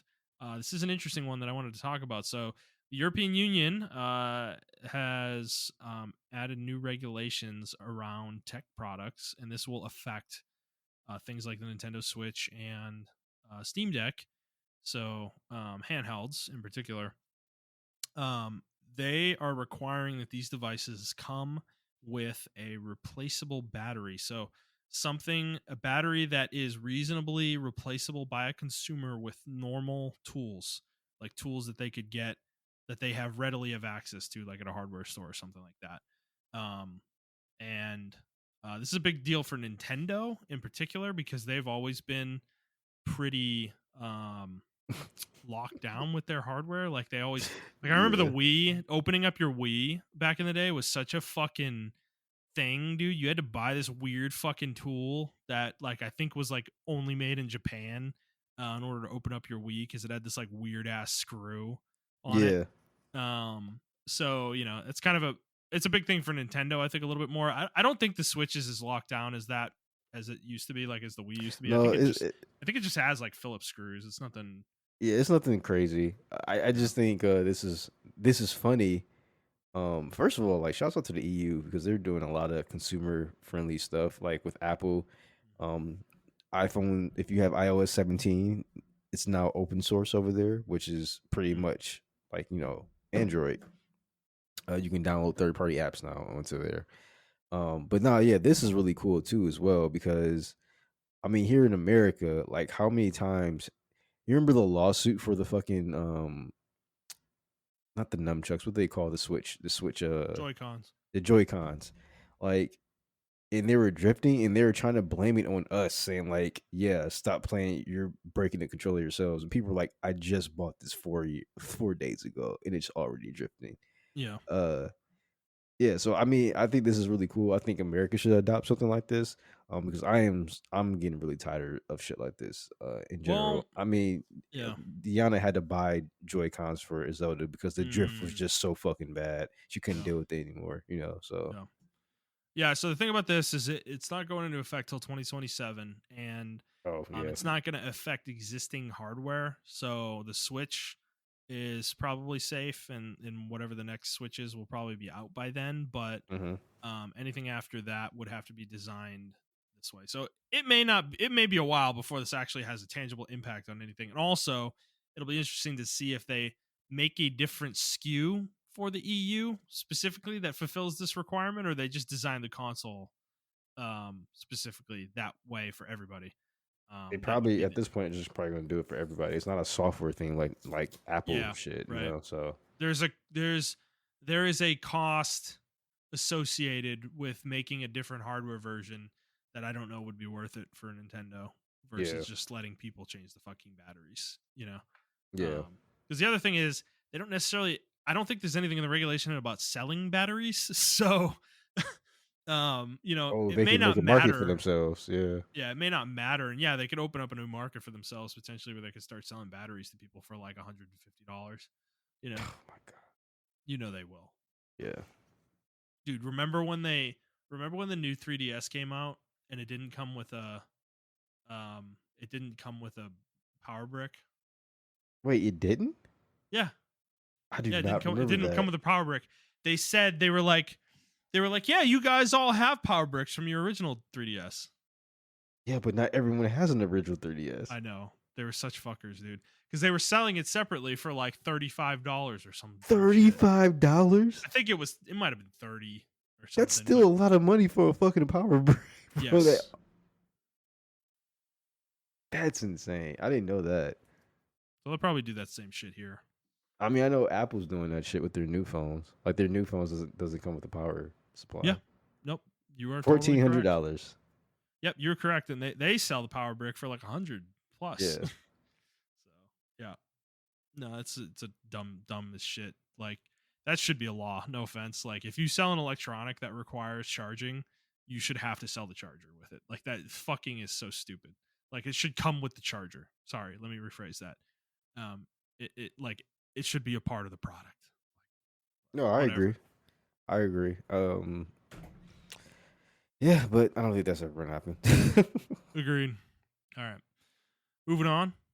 More stuff from the UK. This one's interesting. So there's a supermarket chain in the UK called Tesco, and they apparently sold video games. But they have announced that they are no longer going to sell physical games, and that is effective immediately. So they're going to sell through their existing stock, and then they're done. And they cited, the interesting thing is that um, they cited the changes in buyer habits related to games as the reason that they're just not seeing the sales of physical games that they once did, and it's no longer worth it for them to stock these games, basically. And it is interesting. So this was from reported by GameIndustry.biz, and in the article they mentioned that since COVID happened, since the pandemic, digital game sales have absolutely skyrocketed.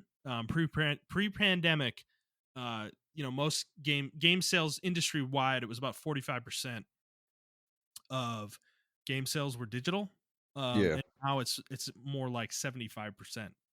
So it has completely shifted, and we've covered this on the show actually, over time, anecdotally with certain games. But this is no surprise. It's just Montrell. Like, is this kind of a window into the future here? Yeah, I think it is. I think I wouldn't be surprised by 2025. Like all games, 99% of games are now I digital. think this generation's it, dude. Yeah. I'm kind of thinking next generation, like we're done. We're done with physical. Um, because yeah, they also mentioned in the article that GameStop in Ireland closed all their locations in Ireland, 35 stores. What? That's insane. Yeah, yeah. So I think we're on our way to the full digital future, boys. It is happening. Well, I think consumers should start fighting back though, because there's no reason why a game should be $70 at this point. Because we Yeah, don't, there's no shipping or involved in that. But I guess yeah. they're like, "Whoa, server space and everything." I don't fucking know. So Well, another whatever. thing the article said is across four big games of June, Diablo 4, Final Fantasy 16, Street Fighter 6, and F1 23, less than 18% of these games were sold via physical stores. 18%. That is nuts. Yeah, Yeah, we're a dying breed, my friend. it is super convenient just to download a game. I will say that instead Yeah, of me having to go to the store. So I I will agree, say, but I have no ability to. I'm sorry. The ability to resell games is like, it's just such a huge component of the hobby for me. And it is slowly. I'm slowly accepting reality. Like Takisoga Reborn, I bought that digitally. Um, Trying to think what else. There's been a few other games recently. I've started buying games a little bit more often digitally.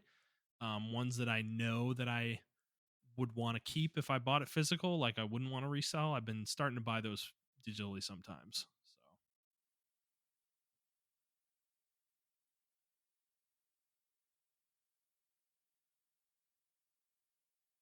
So yeah, I don't know.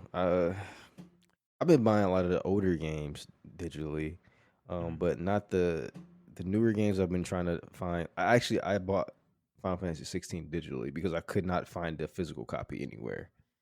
Um, Yeah, so I had yeah, to buy that's it becoming a digital. problem. That is definitely becoming a problem. Yeah, They're making less copies of physical games, like definitely, dude. Like I had to go to 3 different locations to get Final Fantasy 16, actually. So yeah, like I don't my know. It's weird. I don't know, man. I guess it's okay. I mean, I feel like the next Switch or whatever Nintendo product is gonna be, that's probably going to be the last physical thing, but they're probably going to like really push digital, onto that. Well, they mm, actually did already, right? With the other Switch, isn't that? Oh no, that doesn't have a docking station. Never mind. But yeah, so yeah, right. And I mean, PC's been full digital for like 15 years, almost like 10 plus years, definitely. So like it's a matter of time, but we'll see. I could see a situation where definitely the next Switch has physical, and maybe the next PlayStation, but I could sincerely see Xbox going all digital next generation for sure yeah, at a minimum. Um because Game Pass is just so core to their service, you know.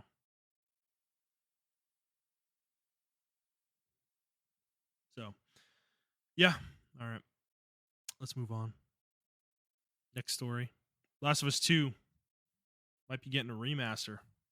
The composer of the series um, was talking about this, and he did an interview in Spain and mentioned that he's been working on some stuff for a remaster of the second game, and that there's going to be some new gameplay components potentially, um, where he actually had a character in the game originally that was playing a banjo in the first place you're at, Jackson, and you may actually be able to interact with him now in the new version and have him play music. So, Montrell, this seems like it's happening, probably.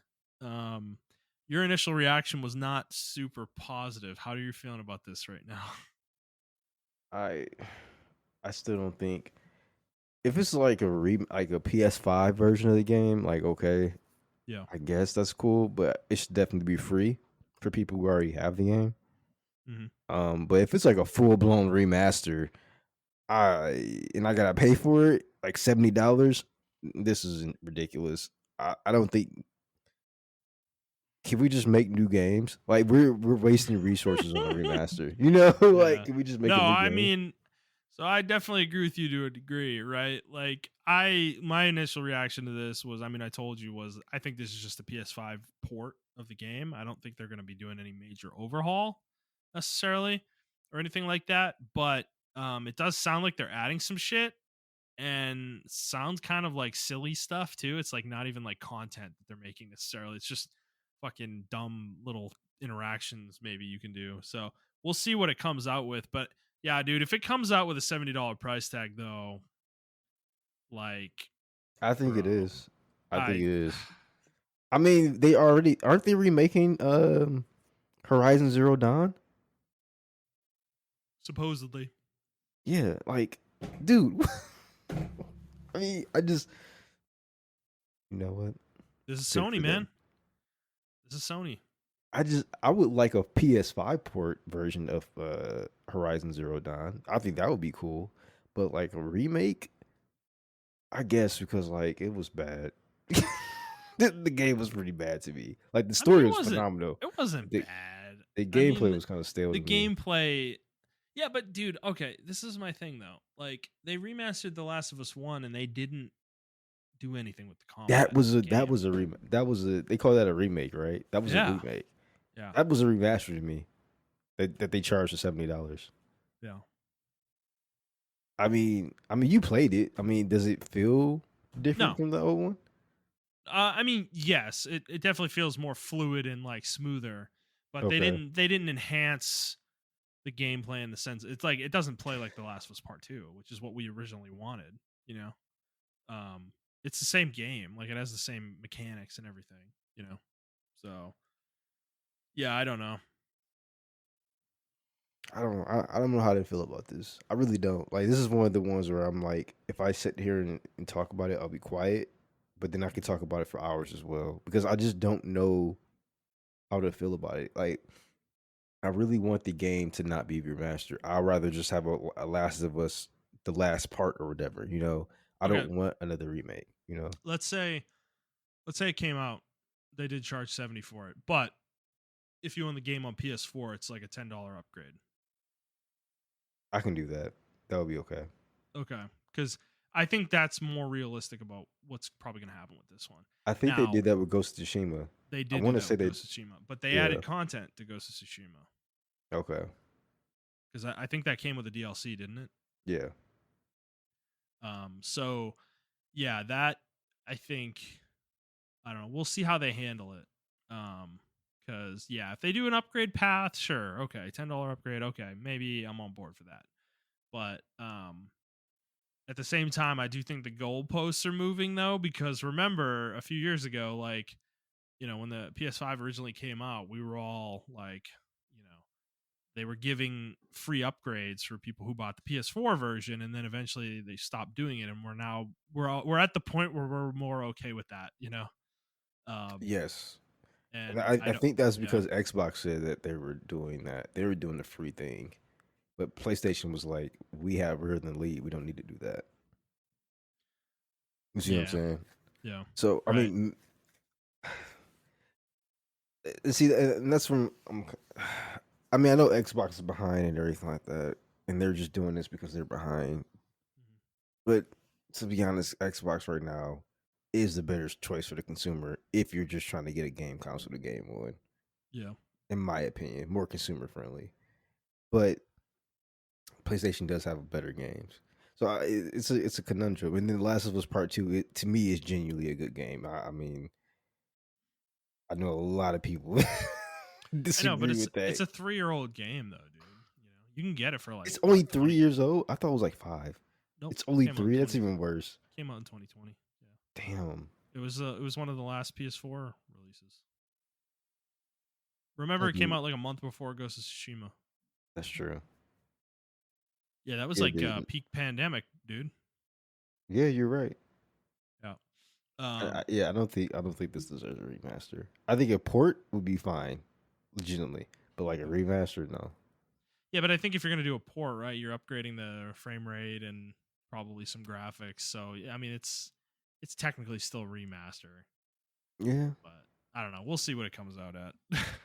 maybe How if long they it if takes. they change some stuff, like maybe change the order in which you can play the game, because I think that was a lot of issues with the people that, Yeah, that had issues with the game, but they probably don't do that. So, that would be um, interesting.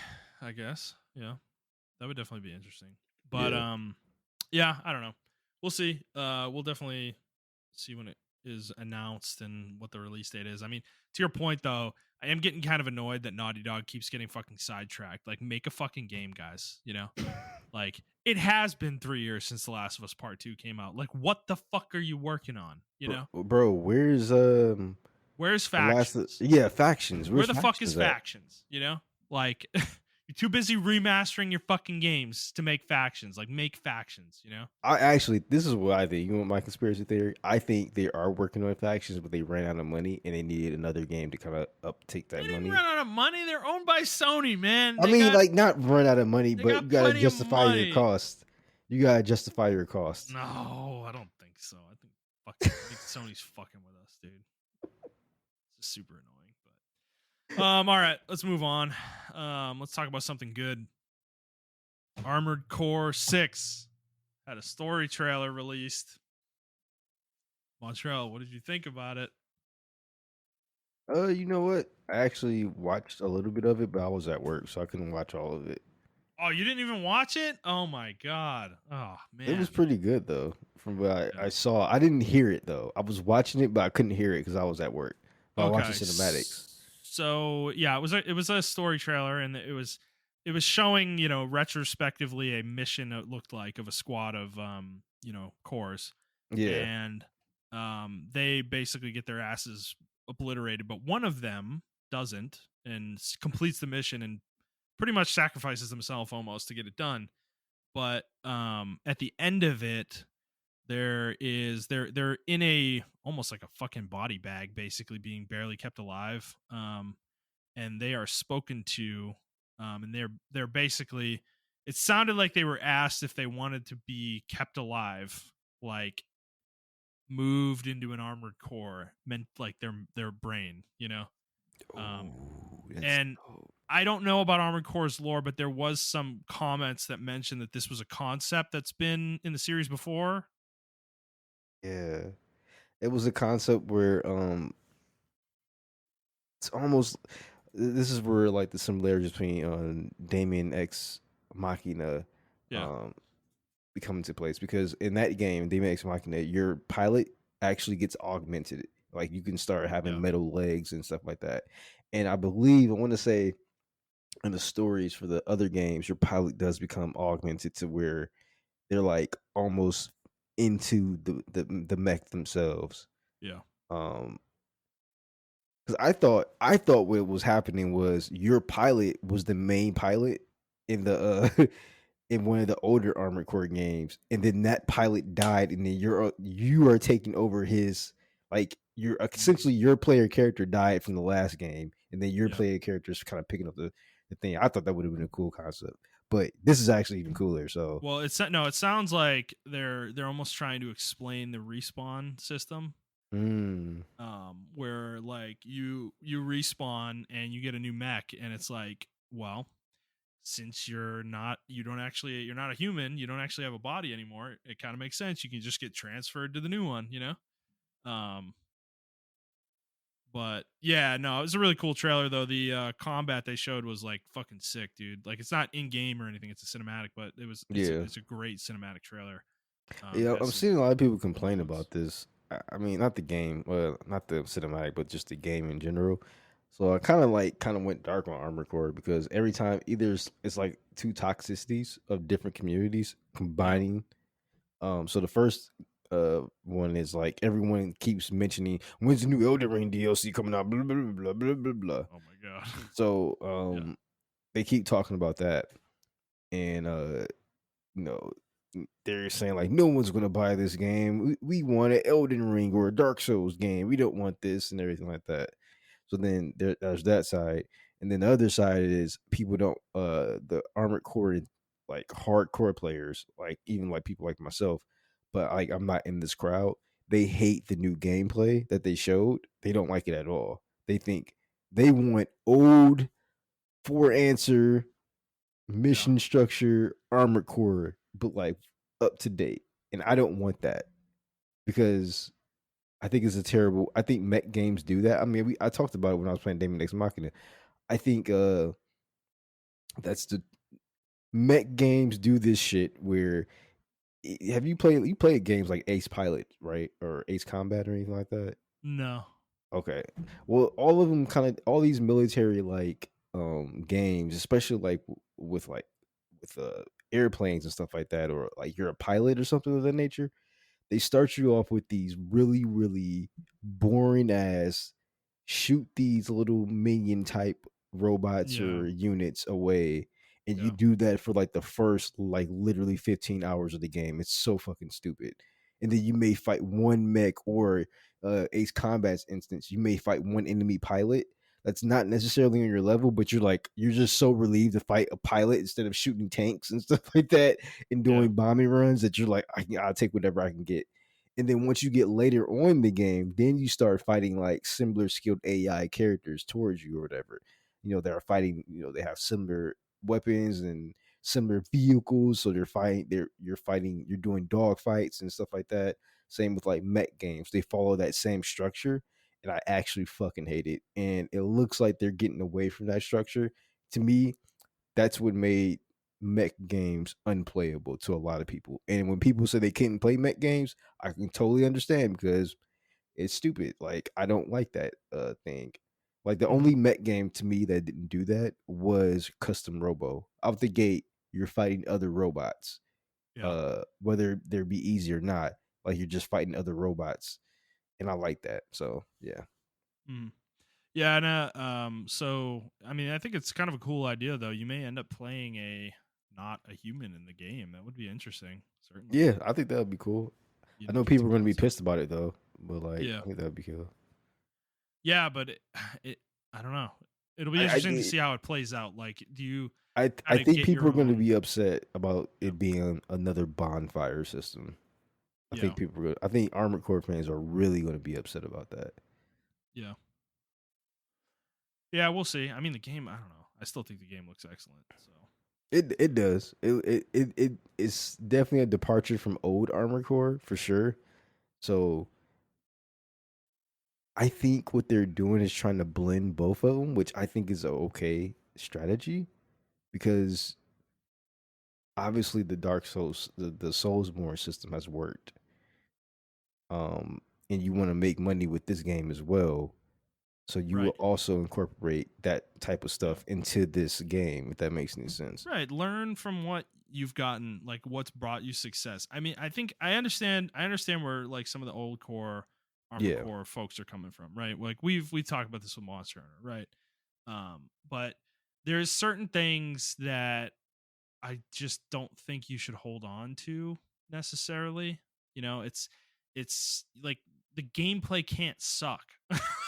You know, like they're not gonna make a game where the gameplay sucks deliberately. You know, that's not the Well, goal. And I'm not saying old Armor Core games had no, shitty yeah, gameplay, yeah, I just wanted to correct you because I know people are like, oh, we're trying to but say the game sucked, and it's like, no, no. That's not it what I'm doesn't need to saying. be as hardcore as Let it me get to the is. whole point. Yeah, Yeah, yeah, like it needs to be appealing to more people than that game was, you know, yeah. like than those games work. To Montrell's point, they are trying to make money. They don't want Armor Core to come out and it sells at 10% of the copies that Elden Ring sold. That's not what they're going for, you know, anymore. Like this is from software, you know. So and to a lot of people, like I would bet a lot of people would not find old Armor Core gameplay appealing, you know. So They definitely wouldn't. yeah, I mean, you know, it's unfortunately like whatever that means. It's just like that's the reality, man. Like they're gonna make a game that's gonna appeal to more people, you know. So And that's why I keep my mouth shut to the community. I actually don't talk to that too many people. It's like 2 or 3 people I talk to that we have like a group chat about fucking Armor Core on Twitter. But it's like that's it. But um the Armored Core people are so like up in arms about that change. I don't think they understand that, like you just said, like it's just not appealing. Sometimes games have to evolve.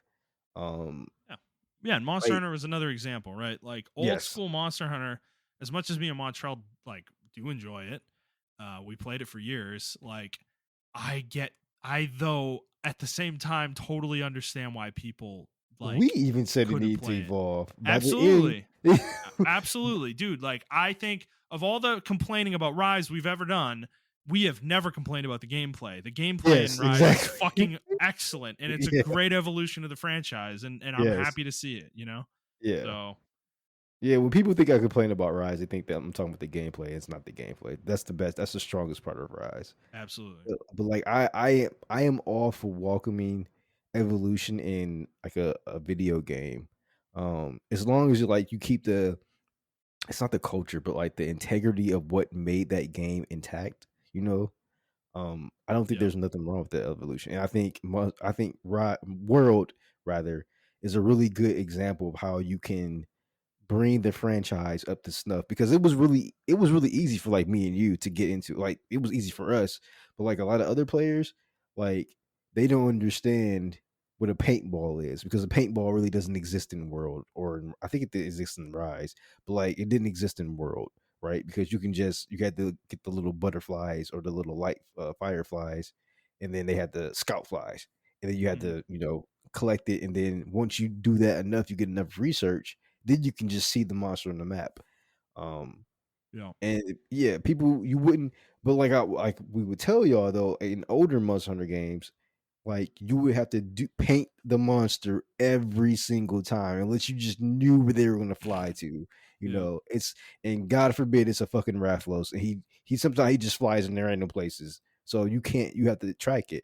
And I think it's the same thing for like Armored Core. I think some of the systems in place that penalize the player is just not realistic of today's standards.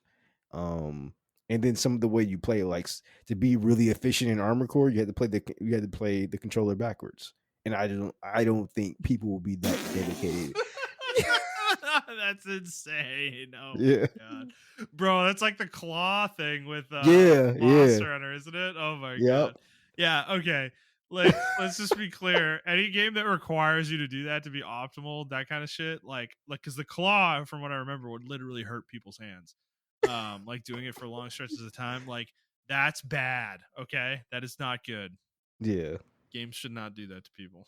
Yeah. And yeah, this game, like you would literally turn the PlayStation controller around, and the way the face buttons were, it just allowed you to dash quickly and shoot at the same time and just do all sorts of crazy shit. Whereas playing the controller, the regular way, it kind of limited you. So if you're playing online against people, they were 100% playing this way, and you will get obliterated every time unless you learn how to do that yourself. Mhm. So yeah.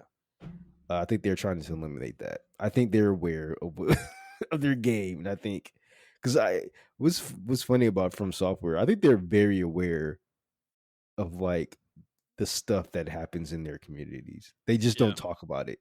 Yeah. You I'm know, sure they are.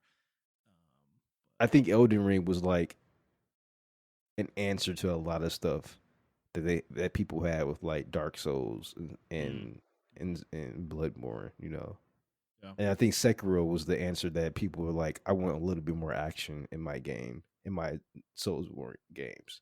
So, Yeah. Um.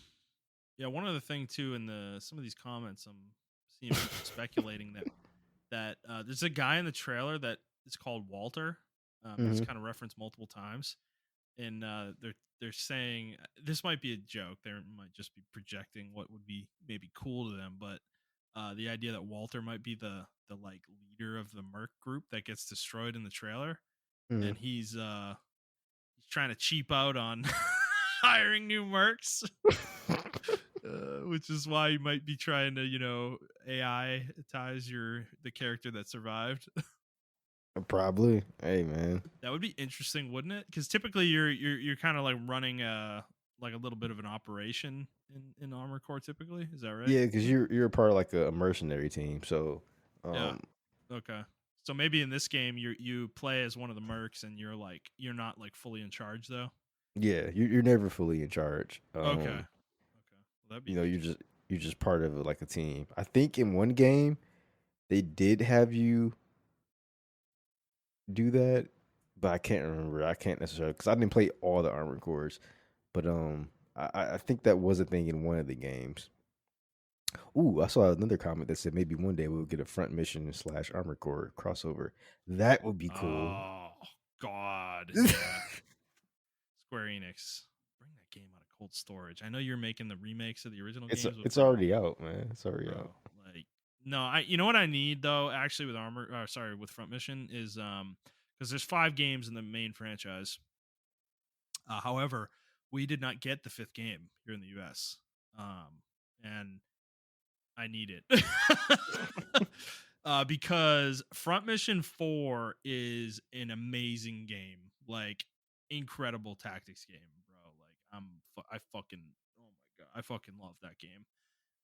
And yeah, I like 5 was a continuation of that story and that gameplay style. And we just never got it. So, yeah, I I would love to see another that Front Mission, and maybe a new game that isn't like fucking Front Mission Evolve was. It's actually a tactics game. That fucking game. Jesus Christ, dude! It's one of the biggest like tragedies. I'm um, surprised they even put effort into, you know, doing what they did, like making a remake of it and stuff like that. So no, I know it gives me a little bit of hope. So I do need to buy that and play that soon.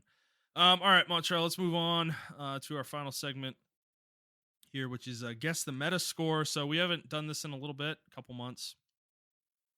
All the games we did have come out now, and we have a new slew of games coming. And I kind of want to I want to get these out of the way early, so I don't miss we don't just like pass the embargoes, and there's no point to it. So I wanted to do put 2 games here in the dog: Madden 24 and Armored Core 6. And so I'm gonna let you go first on Madden, and then I'm gonna go first on Armored Core. okay, um, I'm going with the solid 8. 8, just Yeah, straight up 8. straight up Okay, 8. Yep. let's see. Madden 24. All right, I need to put my bias aside here. Just look at this objectively. So they've announced new franchise mode features, right? They're dedicated to fixing the game. This is a make or break game for Madden. So, in theory, they've put a lot of effort into this one, even though it's still a yearly release. um, so what does that mean? How are people Nothing. going to receive that? What? Absolutely, I said absolutely nothing. It means Yeah. nothing. I'm just trying to think. I'm trying to think of what direction I'm leaning towards. That all this amounts to nothing, literally, and people are pissed and hate the game, Because or is it actually marginal improvement? all And right, so I'm gonna put this in perspective for you, right? yeah, Because go ahead. so we're going by critic score. We're going by I Critic can't score, remember critic critic score. score. We Okay, always do critic score. so I'm gonna put this in perspective for you, and this is why I'm grading it the way I did. Hmm. Let's go with Madden NFL 18. Okay. Which is like out of the last 5 years, I think is Yeah. the highest rated one. It has Oh, 82. oh boy. Oh, it's the highest in an 82. Oh Yeah, fuck. Oh it has no.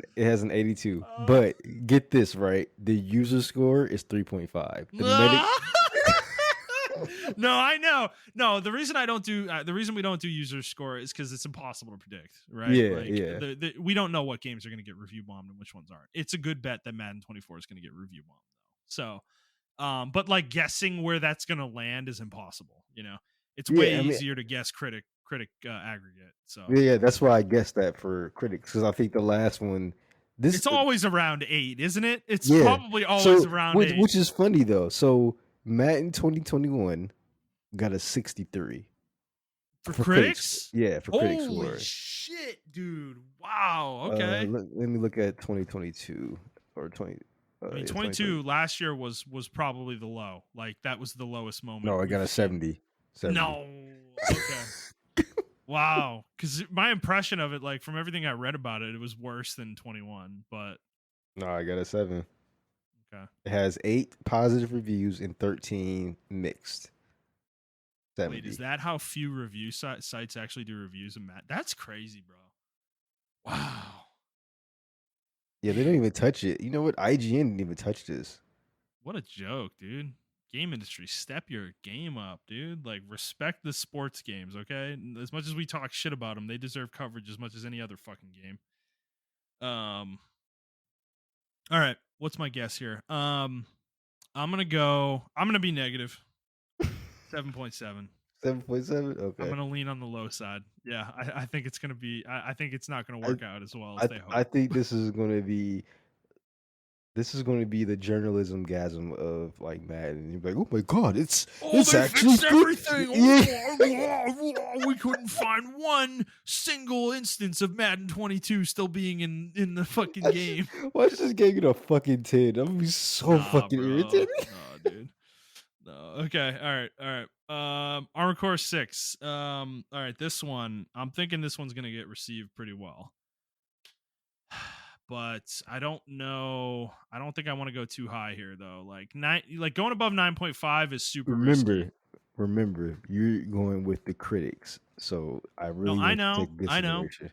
Yeah, I know, but you got to think about this. Like getting a 9.5 or above from critics is fucking impossible. Like everybody has to give the game a fucking 10, Yeah. basically. So like that's what I'm saying. I don't think this game's going to be received that well personally. Like there will be some people who are like, mech game. Oh, this sucks, It's just not for them, it's not their style of Soulsborne or whatever this game's So going to I'm be. I'm gonna I'm gonna cheat for you real quick here, and I'm gonna I'm let going to you since you're going first. I'm gonna do some. I did some research.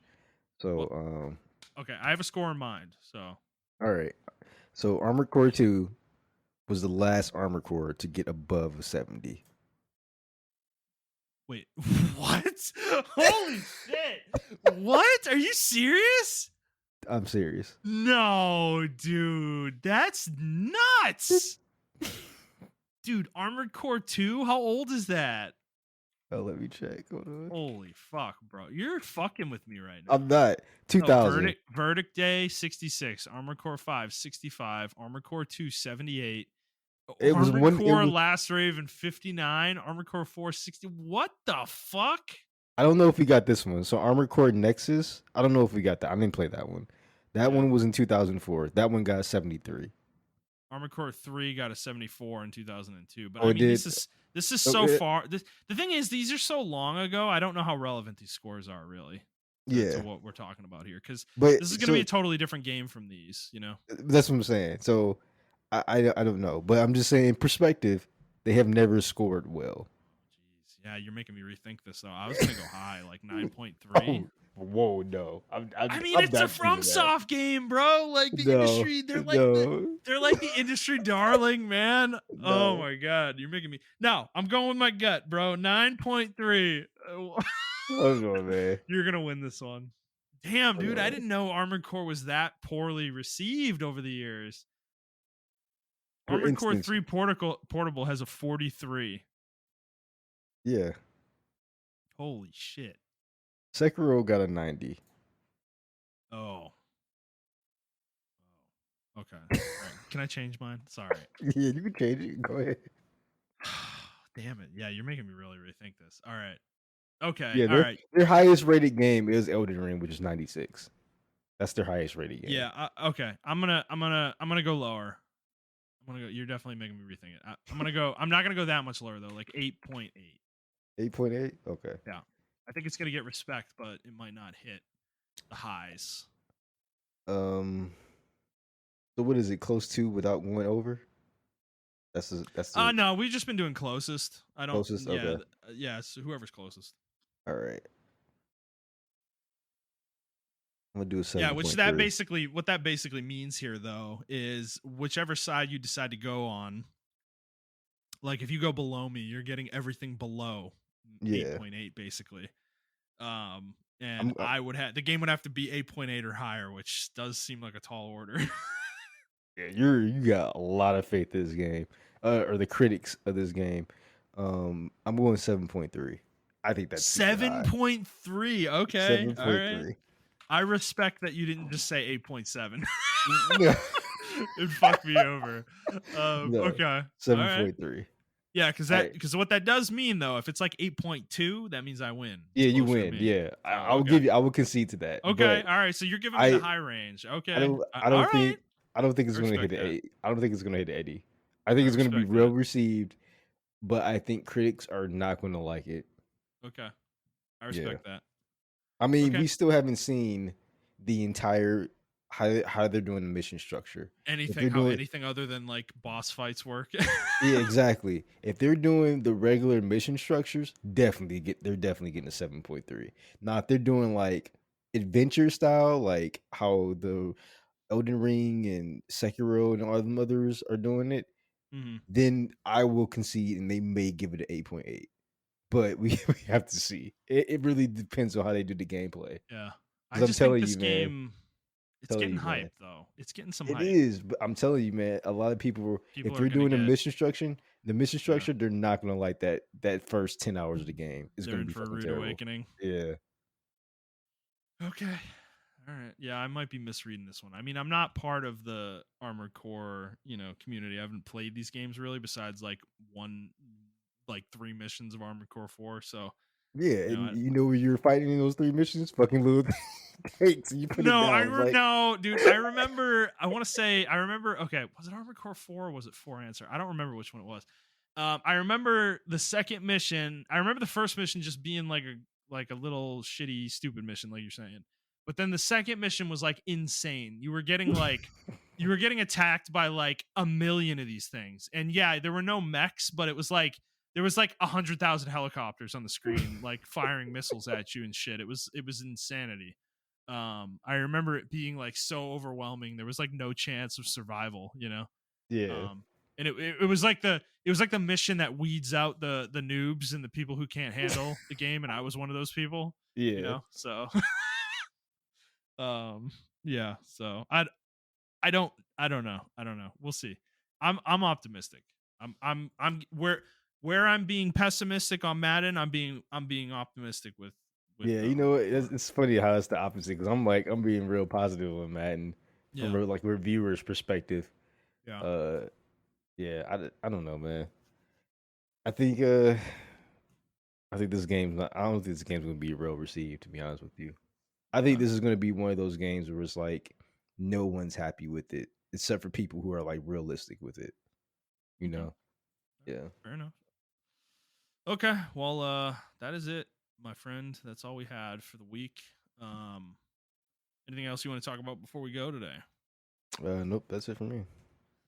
Okay, word. Well, I did want to mention real quick, games coming up. Is there anything coming up that you're looking forward to?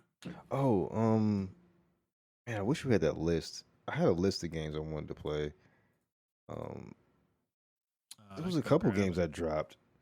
I know Pikmin's about to drop tomorrow. It's tomorrow. Yeah, Pikmin Yeah. 4. Yep.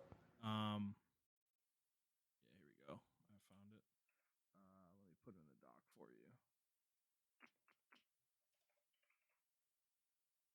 Oh, that Atlas Falling game's coming out. I want to try Well, that. for me, Baldur's Gate 3 is coming in 2 weeks, August Mhm. 3rd. it's finally coming out of early access, and I wasn't even really thinking about this game, but Oh, did you I watch that TikTok? You don't have to get the app. You can just watch that video I sent. I But did not. he was talking about Baldur's Gate. Mhm. But yeah, I'm gonna let you finish your thought. Keep going. Okay. Yeah, I mean, yeah, it's I'm on a D&D kick. Last few months I've been watching Critical Role a lot. Hmm. That's kind of where I've been burying myself.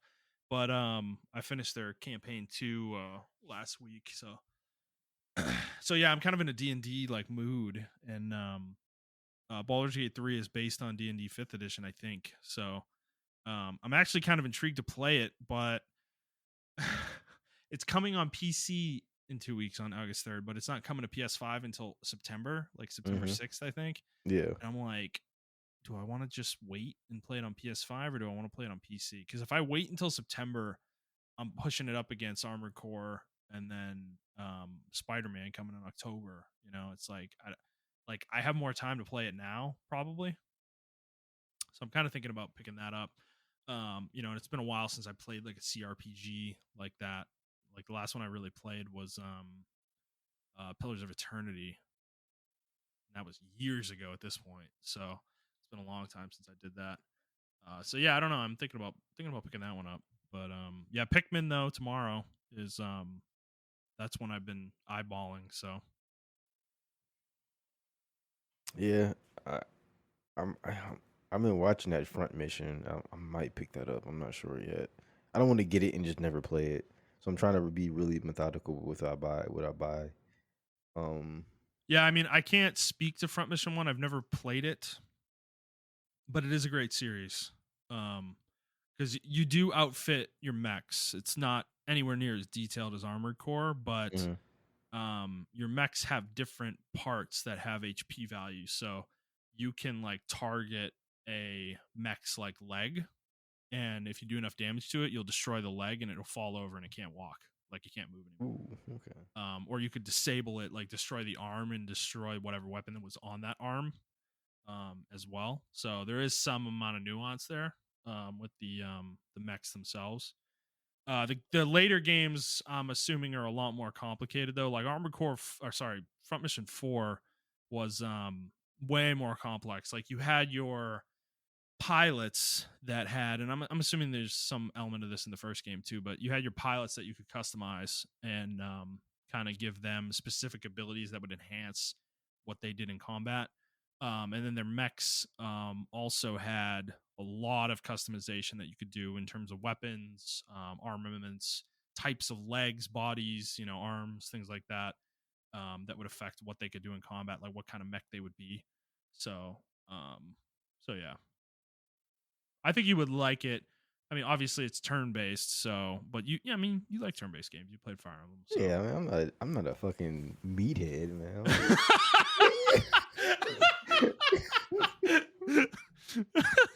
fucking meathead. Yeah. I'm not trying to That's say how that, man. that's how I feel when people talk about action games compared to like turn-based games. I feel like it's like the jocks versus the nerds. You're a fucking Yeah, man. meathead, man. All you look is action games. It's like, No, no. bro. No, no. That's not what I'm saying at all. I know you're not a fucking but no, I think this series, I think it's definitely worth looking at for you because it also has a lot of political intrigue. Based on my experience with 3 and 4, it has a lot of political intrigue in the story as well. So it might be it might be worth jumping into for you if you I think it's definitely a series that you would enjoy based on what I know about you. Yeah. I'm gonna give it a shot. Because they have the remake of 2 out already now. Yes, it's So digital only, right? yeah.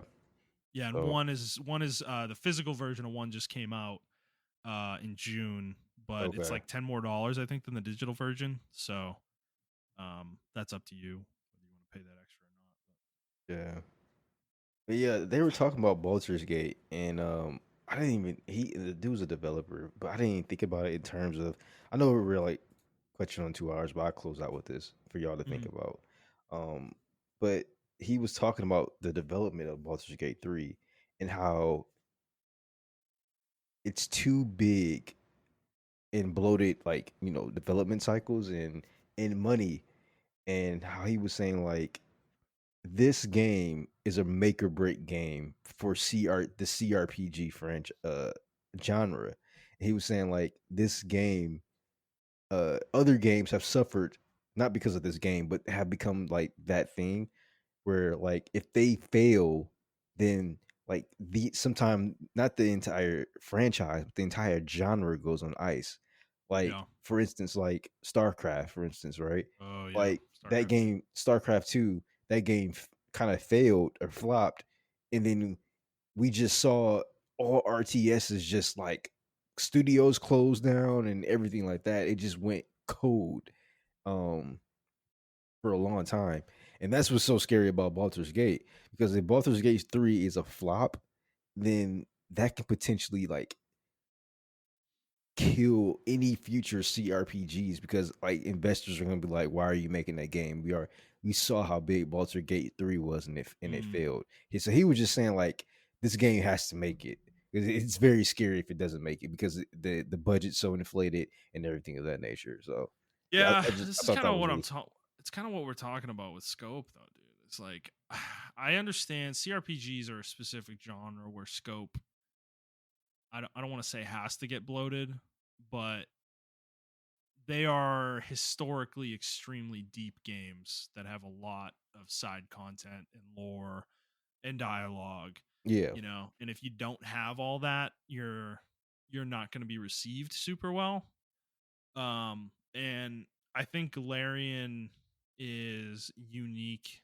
Them and Obsidian are interesting because the two of them revived this genre a few years ago with Pillars of Eternity and then Divinity Original Sin, Mhm. which both came out around the same time.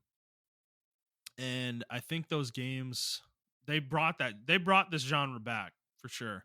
Yeah. Um, I don't think though, because those games had really small budgets in comparison, and they're great games, both of Yep.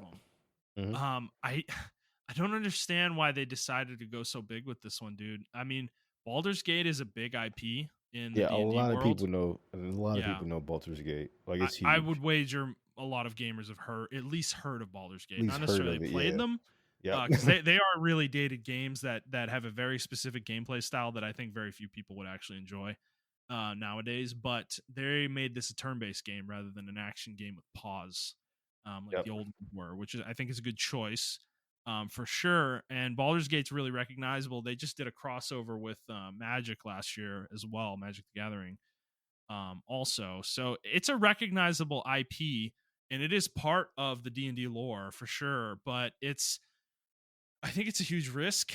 I do think this game is actually fairly safe. There is a lot of hype behind this game.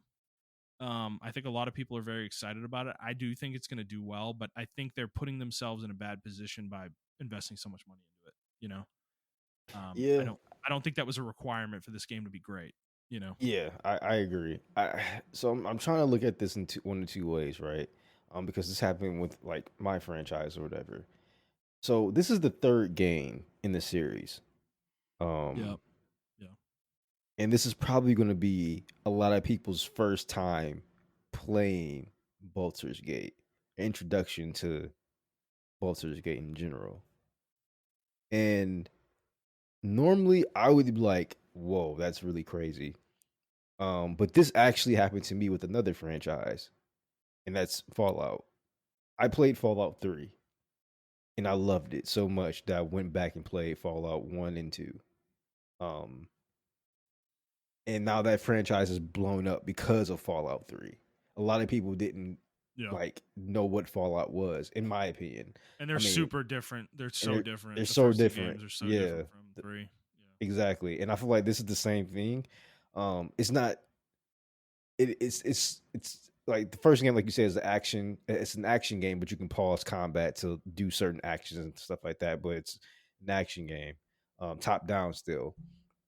But this one's just like a full on, turn based D&D style rules CRPG, and I think it can work.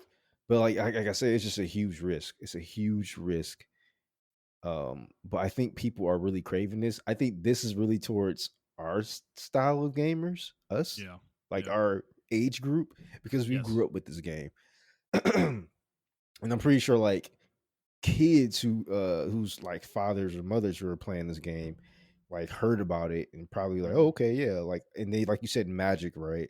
Like magic is another thing that a lot of kids are actually playing now, so they may see this and be like, oh, like I did this collab, this I bought this collab decks before, so I might buy this game.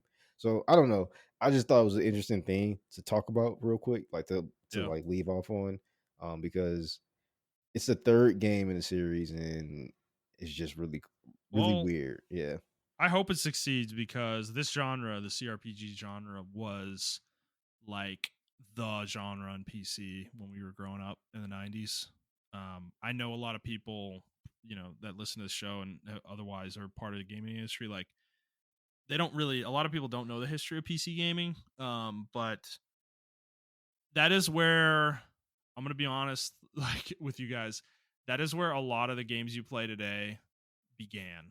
Like the ideas for them began. The big giant open world RPGs, Yeah. the turn-based games that we play, the just the depth of lore that we have in games, like that all started on PC.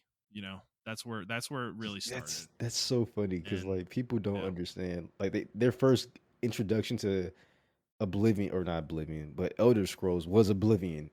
or Skyrim in some And there were like instances. 3 games in the Elder Scrolls franchise before that. They Exactly. were all PC exclusives. Yeah, like, well, Morrowind was on Xbox actually, technically, but Yeah. I think it took a while for that to happen. So, Yeah, it did. Yeah. but yeah, man, like, yeah, PC. Like, I really would encourage people to go back and look at PC gaming from the 90s. Like, there is some really great games that I'm gonna be frank with you, like, hold up. Now, like today, they don't look great, but their Yeah, I gameplay was going to holds say they don't look great if you get past that. but the But gameplay holds up. I Like, think people will look past that though. I think because they're the whole retro thing is still going on for a lot of younger kids. yeah, So I think they'll look past it and they'll play these older games. Um, yeah. I don't know. I really want kids to go back and play StarCraft, like '98, StarCraft StarCraft. 1. Yeah, Yeah, StarCraft man. 1, Like Warcraft, even Warcraft Warcraft. 2, Yeah, Warcraft like 2. Warcraft 2 or I'm going to recommend some CRPGs here real quick. Like Arcanum is one from Sierra that was fucking amazing. I fucking love that game. Neverwinter Nights are the classics from Oh like yeah, there you BioWare. go. Yeah. Back in the day. And then there was Baldur's Gate itself, of course. Yep. Also, but if you want to go further back, though, I mean, go look into games like this is more the open world RPGs I was talking about, like Lands of Lore, which is like a first person kind of Elder Scrolls style RPG. Mhm. Again, probably looks like complete absolute dog shit right now, but was a super deep RPG though that had tons of lore and like was a really deep game world. There was the Might and Magic games, which were first person RPGs as well. And then in terms of like strategy games, I mean, like we said, Warcraft, Starcraft, and then I always recommend Heroes of Might and Magic 1 through 4 are Mhm. fucking amazing games as well. There's just so much on PC that you guys, that a lot of people I think that play console games were never exposed to, and that's where, again, it's where a lot of the stuff you play today, like all the Bethesda style RPGs. I mean, Bethesda was one of those companies, making like the Elder Scrolls games. And those were PC games, originally. And then like even like Witcher, the Witcher games, those the first 2 were PC games, and Yep. those aren't that old. Those are like 15 years old. Well, 2 did come out on Um Xbox 360. it did, but that was the only place it came out, and it came out after it was not, I don't think it was day and date with the PC No, release. it wasn't. It wasn't. No, definitely wasn't. That was like the remaster, I think, or director's cut or whatever the fuck we were calling those games back then. Yeah. Um so it's like a lot of this stuff like Witcher 3 like comes from that old shit that I'm talking about, those old games from back in the 90s. So, um, you know, it's always good to check that stuff out. I think it's, if you've never experienced those, I think it would be good to play them and just see where a lot of the stuff we get today, where it came from. And if you want to experience it, GOG Galaxy has a lot of that shit. That's Yes. CD Projekt's Steam equivalent. They sell, that was actually how they started. They're called Good Old Games is what the acronym stands for. And originally their original incarnation was porting old video games, those old PC games, to modern OSs and making them compatible with like Windows.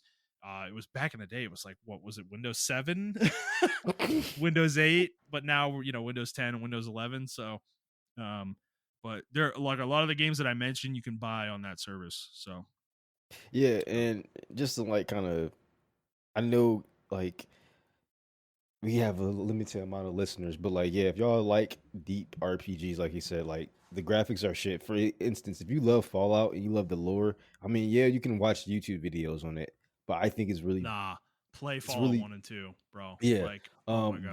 The conversations that you have with these NPCs Yeah. rival. If you play New Vegas, they rival New Vegas. Like they're better than New Vegas, and they're voice acted. I mean, your protagonist is silent, but the enemies that you're talking to, or the NPCs rather you're talking to, are voice acted, and the concepts that they're bringing up and the story elements they're bringing up way back in like 92 or 3 or whatever the fuck is insane, It's bro. incredible, dude. Yeah. No, the things they were doing in games, the way they did storytelling is I'm gonna be honest, like really hasn't been matched to this day. Like being frank, I know there's You're tons of right. games that have done branching stories and dialogue trees and shit, but no Fallout.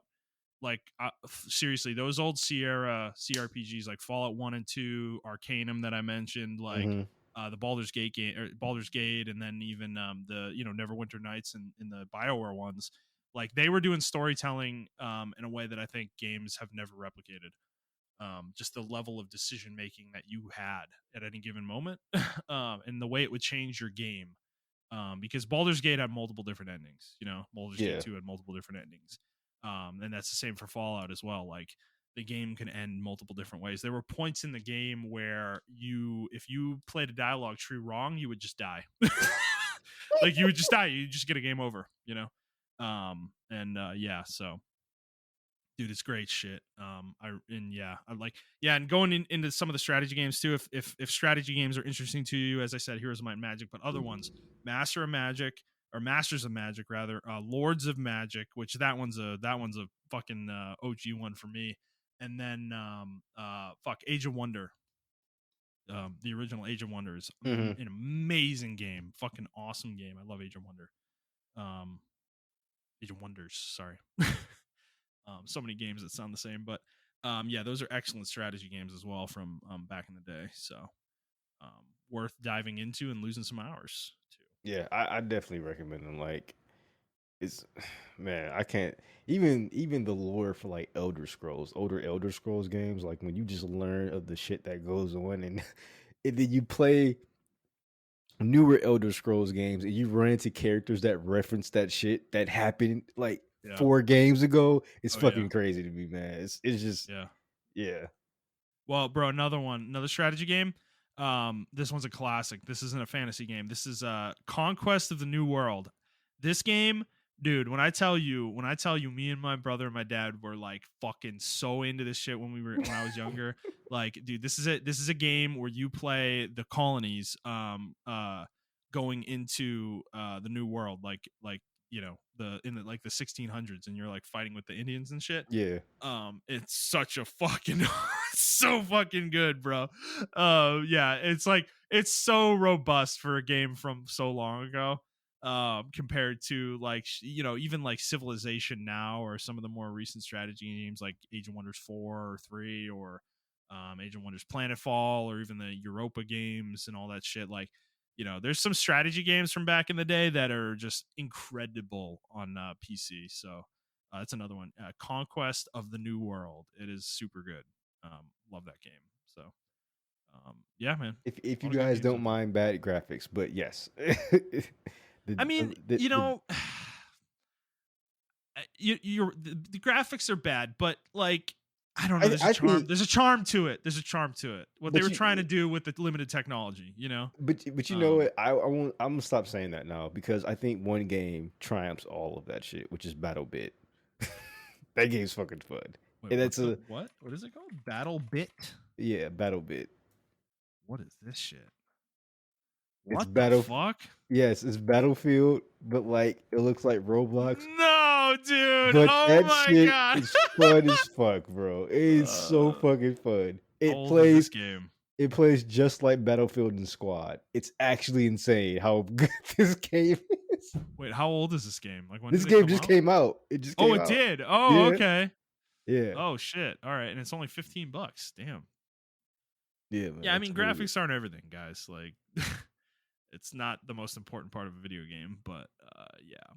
But yeah, again, like even the old Civilization games are fucking awesome, dude. Like from the '90s too. So there's a lot of good shit out there.